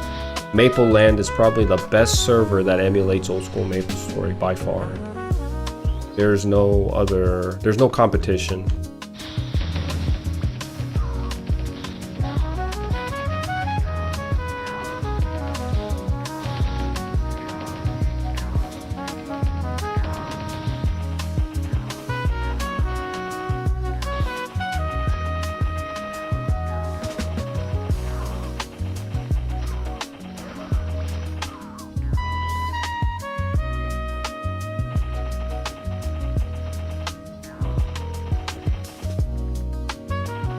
Yeah, this one is way better than... Well, I haven't played Chrono Story, but I'm an old head. So that's one thing you gotta know about me. I am what you call... I guess there's... Someone called me something. I can't remember what someone called me. Basically, I'm someone that loves old school MapleStory to the point like I don't even want MapleStory Classic to have too much of a difference, but I'm willing to give it a try. And people that play Maple Land are people like me. They love the original OG old school MapleStory, all the imperfections and flaws, and how the community came together to overcome those flaws, like even the ins and outs, little details of the game, MapleStory, right? So when I look at Chrono Story and how it's played, I can already tell, like, it might be fun, but it's not something that I would play long term. It looks arcade-ish, and I don't play MapleStory to play an arcade game. You know what I mean? I like... Then, yeah, I've never played Chrono Story, so I don't know. Do you play in a party in Chrono Story? Is there a party setting concept in Chrono Story? It looks like all you do is solo farm. And your pet can just auto loot from far away, so you don't really have to move.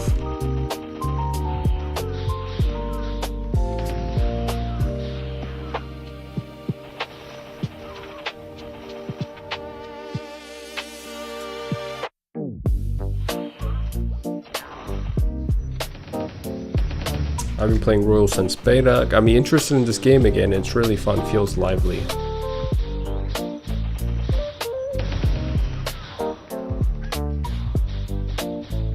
Are you talking about Royals? What do you mean by this game? Oh, got me interested in the game again. So you're talking about... Yeah, Maple Royals, Maple Legends, both very active servers, right? I'm sure... I really don't know how they're gonna do once MapleStory Classic comes out. I would imagine not well. But both are really good servers.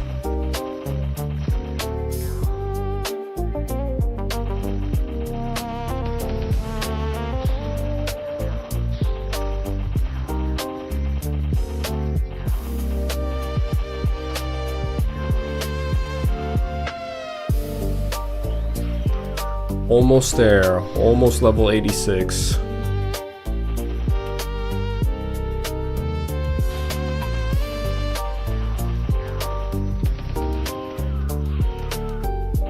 I can't believe I leveled. I really was just gonna turn on stream today. I don't normally stream on Sundays. I just turned it on because my family were taking a nap and I had a little bit of time.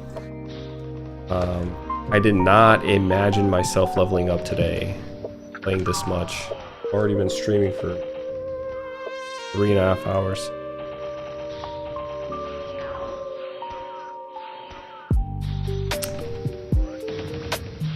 I think Maple Land is the most similar to an old MapleStory version in MapleStory Worlds. I agree. I don't think there's any other game out there. I mean, there's other versions of MapleStory out there, but Maple Land is by far the closest thing to old school MapleStory. You're an Axe Fighter main. That's my plan for Classic. Nice, man. I think that's really cool. Extremely niche, extremely cool. Axes are very cool in design, and their illustrations are awesome. And now, in MapleStory Classic, you get a new passive. You get to make the enemies bleed. I love that update. I think that's so cool, how each weapon has its unique passive associated with that weapon.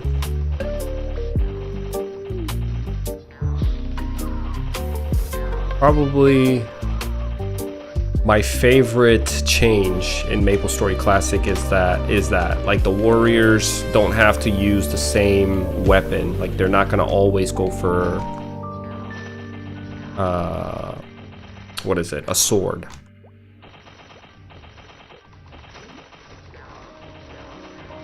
Bleed is a really cool function. Yeah. Bleed. And then you stun. Was it a stun or a slow with the blunt weapon? I still am not sure. I thought it was a slow, but it might be a stun. Genip Kimchi, I'll try it out. There's a lot of Korean restaurants in London. Yeah, Genip Kimchi, it's so good. It's probably not gonna be as common as your regular cabbage and lettuce kimchi, but Genip Kimchi is so good. That's my favorite Genip kimchi. If you can find some, definitely try some. Because what it is it's perilla leaves in English, and it has like a sort of a minty aftertaste. But with the spice of the kimchi and the minty aftertaste, I love that. I love that mix. I think they harmonize really well, and they augment each other really well. So.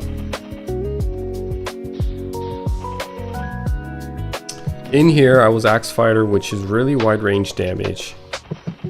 Oh yeah, that's right. Axes have that's what it is. They're not as stable when it comes to damage. I think it's cool. I like standing out and I like being unique. And axes, when you don't see axes too much, it's really cool to see a fighter or a hero walk around with not a blade, but like with an axe. Two-hand axe or one-hand axe with shield. I think two-handed weapons are really cool though. Pretty sure it's a stun. Yeah, it might be a stun. I don't know.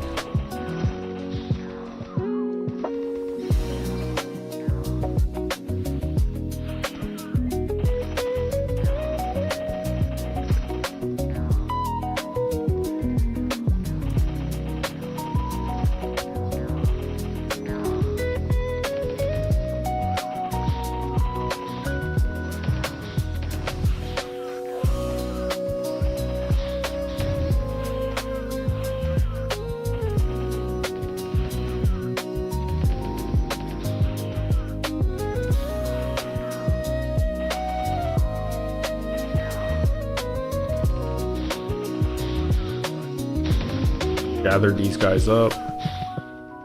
So many meso here. We're gonna blow all this meso up. And have peak Chief Bandit moments right here.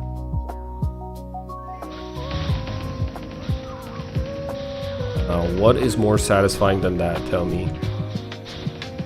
Not a lot of thing in life is more satisfying than blowing up enemies with meso explosion. 15-20 enemies all at once with a bunch of little mesos.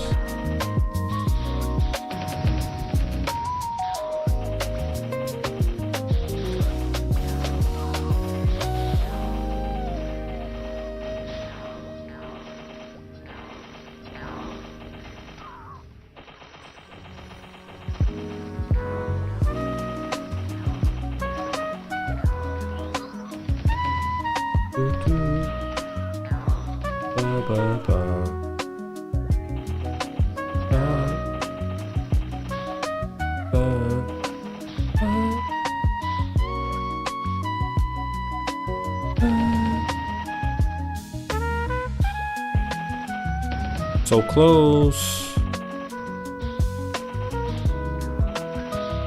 Once I level, I am one level closer to 120, baby.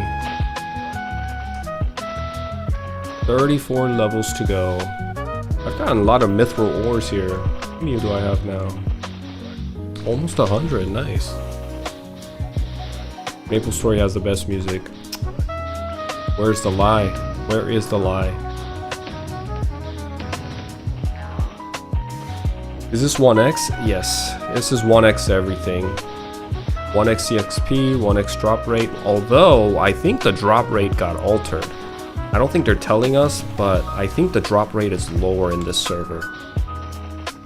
I had to farm 30 and a half hours to get Arwen's glass shoes. You guys know what that is, you guys know. But it's basically a quest item for a level 25 quest that dropped from Firebores. And I farmed 30 and a half hours on stream to get that quest item. A level 25 quest. Now maybe I got super unlucky, but I don't know. I feel like the drop rate slightly altered. There we go. Leveled up. Nice.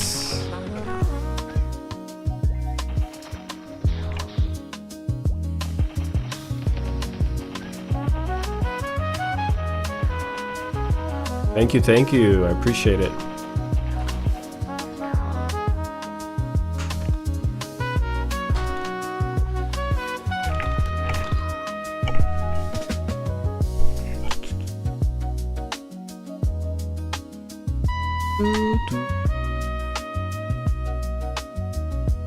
Right. Let's see. This is usually where I go.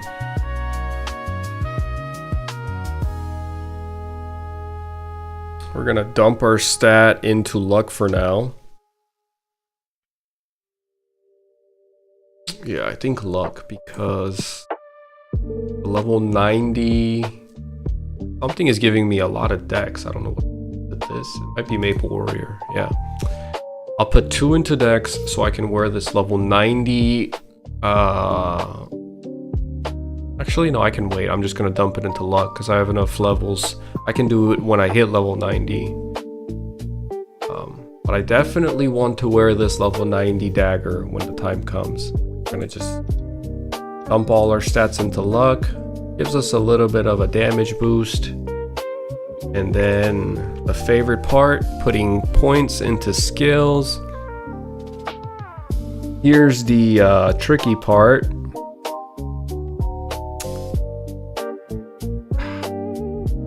Do I dump it into Meso Explosion or do I start leveling Assaulter? That's the biggest question. Or do I want to lengthen my Meso Guard uptime? Because 70 seconds is pretty short, I'm not gonna lie. It goes by quick. But I feel like I need to level up Meso Explosion if I want to participate at least went by like level 90. When I'm level 90, I need to be able to party grind because it's going to get too hard for me to solo grind at that point. Yeah, I might as well. I mean, I started this pathway, so I might as well continue down this pathway of dumping into Meso Explosion. So all it does is it goes up, there's no damage algorithm. I need somebody on YouTube to make a video explaining the damage algorithm for Meso Explosion. There's so many factors that alter the damage outcome of Meso Explosion. And some people told me that it's worthless to level beyond level 21, but they didn't tell me why. They just heard that that's the case, but nobody can explain it to me. All it says here in the description, it says consume 24 MP and the mastery percentage goes up by 2 points every level. So right now it's at 82%. Next level it'll be at 84. Then it's at 86. I don't even know what that means. Mastery. Someone explained it to me that like the higher the mastery percentage goes, it will go up to like the meso damage will be closer to the higher end of the spectrum of damage of my stat. But the damage is influenced by how much meso is dropped. Like if I drop 50,000 meso, it's gonna do like 100k damage. But I'm using it in conjunction with Pickpocket, which is already mastered. It's like a super confusing like algorithm because Pickpocket directly influences the damage of your Meso Explosion. And Pickpocket, when you level up Pickpocket, not only is it an active skill, so it's activated for a longer time, it also says in the description that the amount of meso, so not the percentage of meso, the amount of each meso being dropped is higher when you level it up more, and also the percentage, the trigger percentage of a single hit dropping a meso increases as well. So not only the amount, but the percentage, I guess, increases. And it is also affected by how hard you hit. So it's like super confusing. But most people don't master Pickpocket. I did because I went Meso Explosion tree. Mastered Pickpocket, and now I'm leveling Meso Explosion, which works directly in conjunction with Pickpocket. I don't know. Hopefully it's gonna be useful later on when I go party grind at Berks. But right now I'm just kind of doing my own thing here because a lot of people just go with Band of Thieves. I don't want to go with Band of Thieves. I don't want to level Band of Thieves. It's too mage-like. 그 이유는 20일부턴 터뜨릴 수 있는 개수가 증가한다는 기능이 메일엔 구현되어 있지 않으며 분할 수치만 적용되기에 20일부터는 데미지가 감소한다는 의미다. 아, 그럼 20일까지 찍는 게 맞네. Is this Maple Land? Yes. 20일까지만 찍고 어설터 찍어야 되겠다. 메소가드 좀 포인트 넣고 그래서부터는 어설터.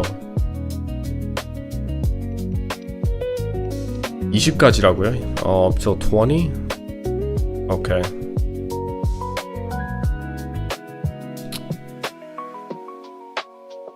Alright everyone, that's it for me today. 3.5 hour stream on a Sunday. I don't even stream on Sundays. So anyways, I had a good time hanging out with all of you. It was fun. Those of you that are new to my channel, if you enjoyed my stream, come and subscribe and hang out with me. I stream Monday through Friday, usually in the morning time, sometimes at night. I also stream console games Fridays and Thursdays at nighttime. And then I definitely plan on streaming MapleStory Classic when it comes out. So if you're new to the channel, you're new to my stream and you enjoyed it, go ahead and give me a sub. If you're watching right now, hit the like button to help me with the algorithm. And if you have the leniency and the luxury, consider joining my membership.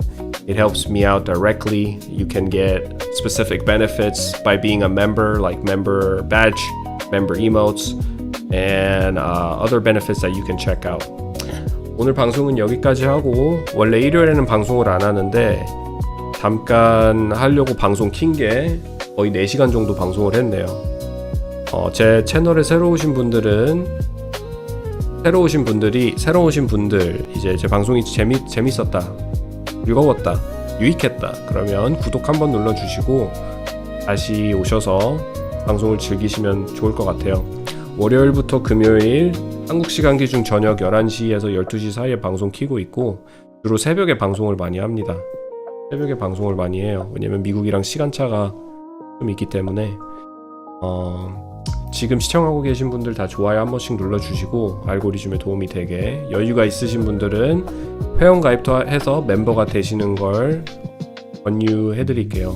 멤버 가입을 하시면 멤버만이 쓸 수 있는 혜택, 멤버 배지, 멤버 이모티콘, 다른 혜택도 있으니까 여유가 있으시면 알아보시면 좋을 것 같아요. 그럼 저는 여기까지 방송하고 내일 방송 키도록 할게요. Alright everyone, I'll go live tomorrow morning. Bye everyone, have a good night, have a good day. I will see you later. Peace.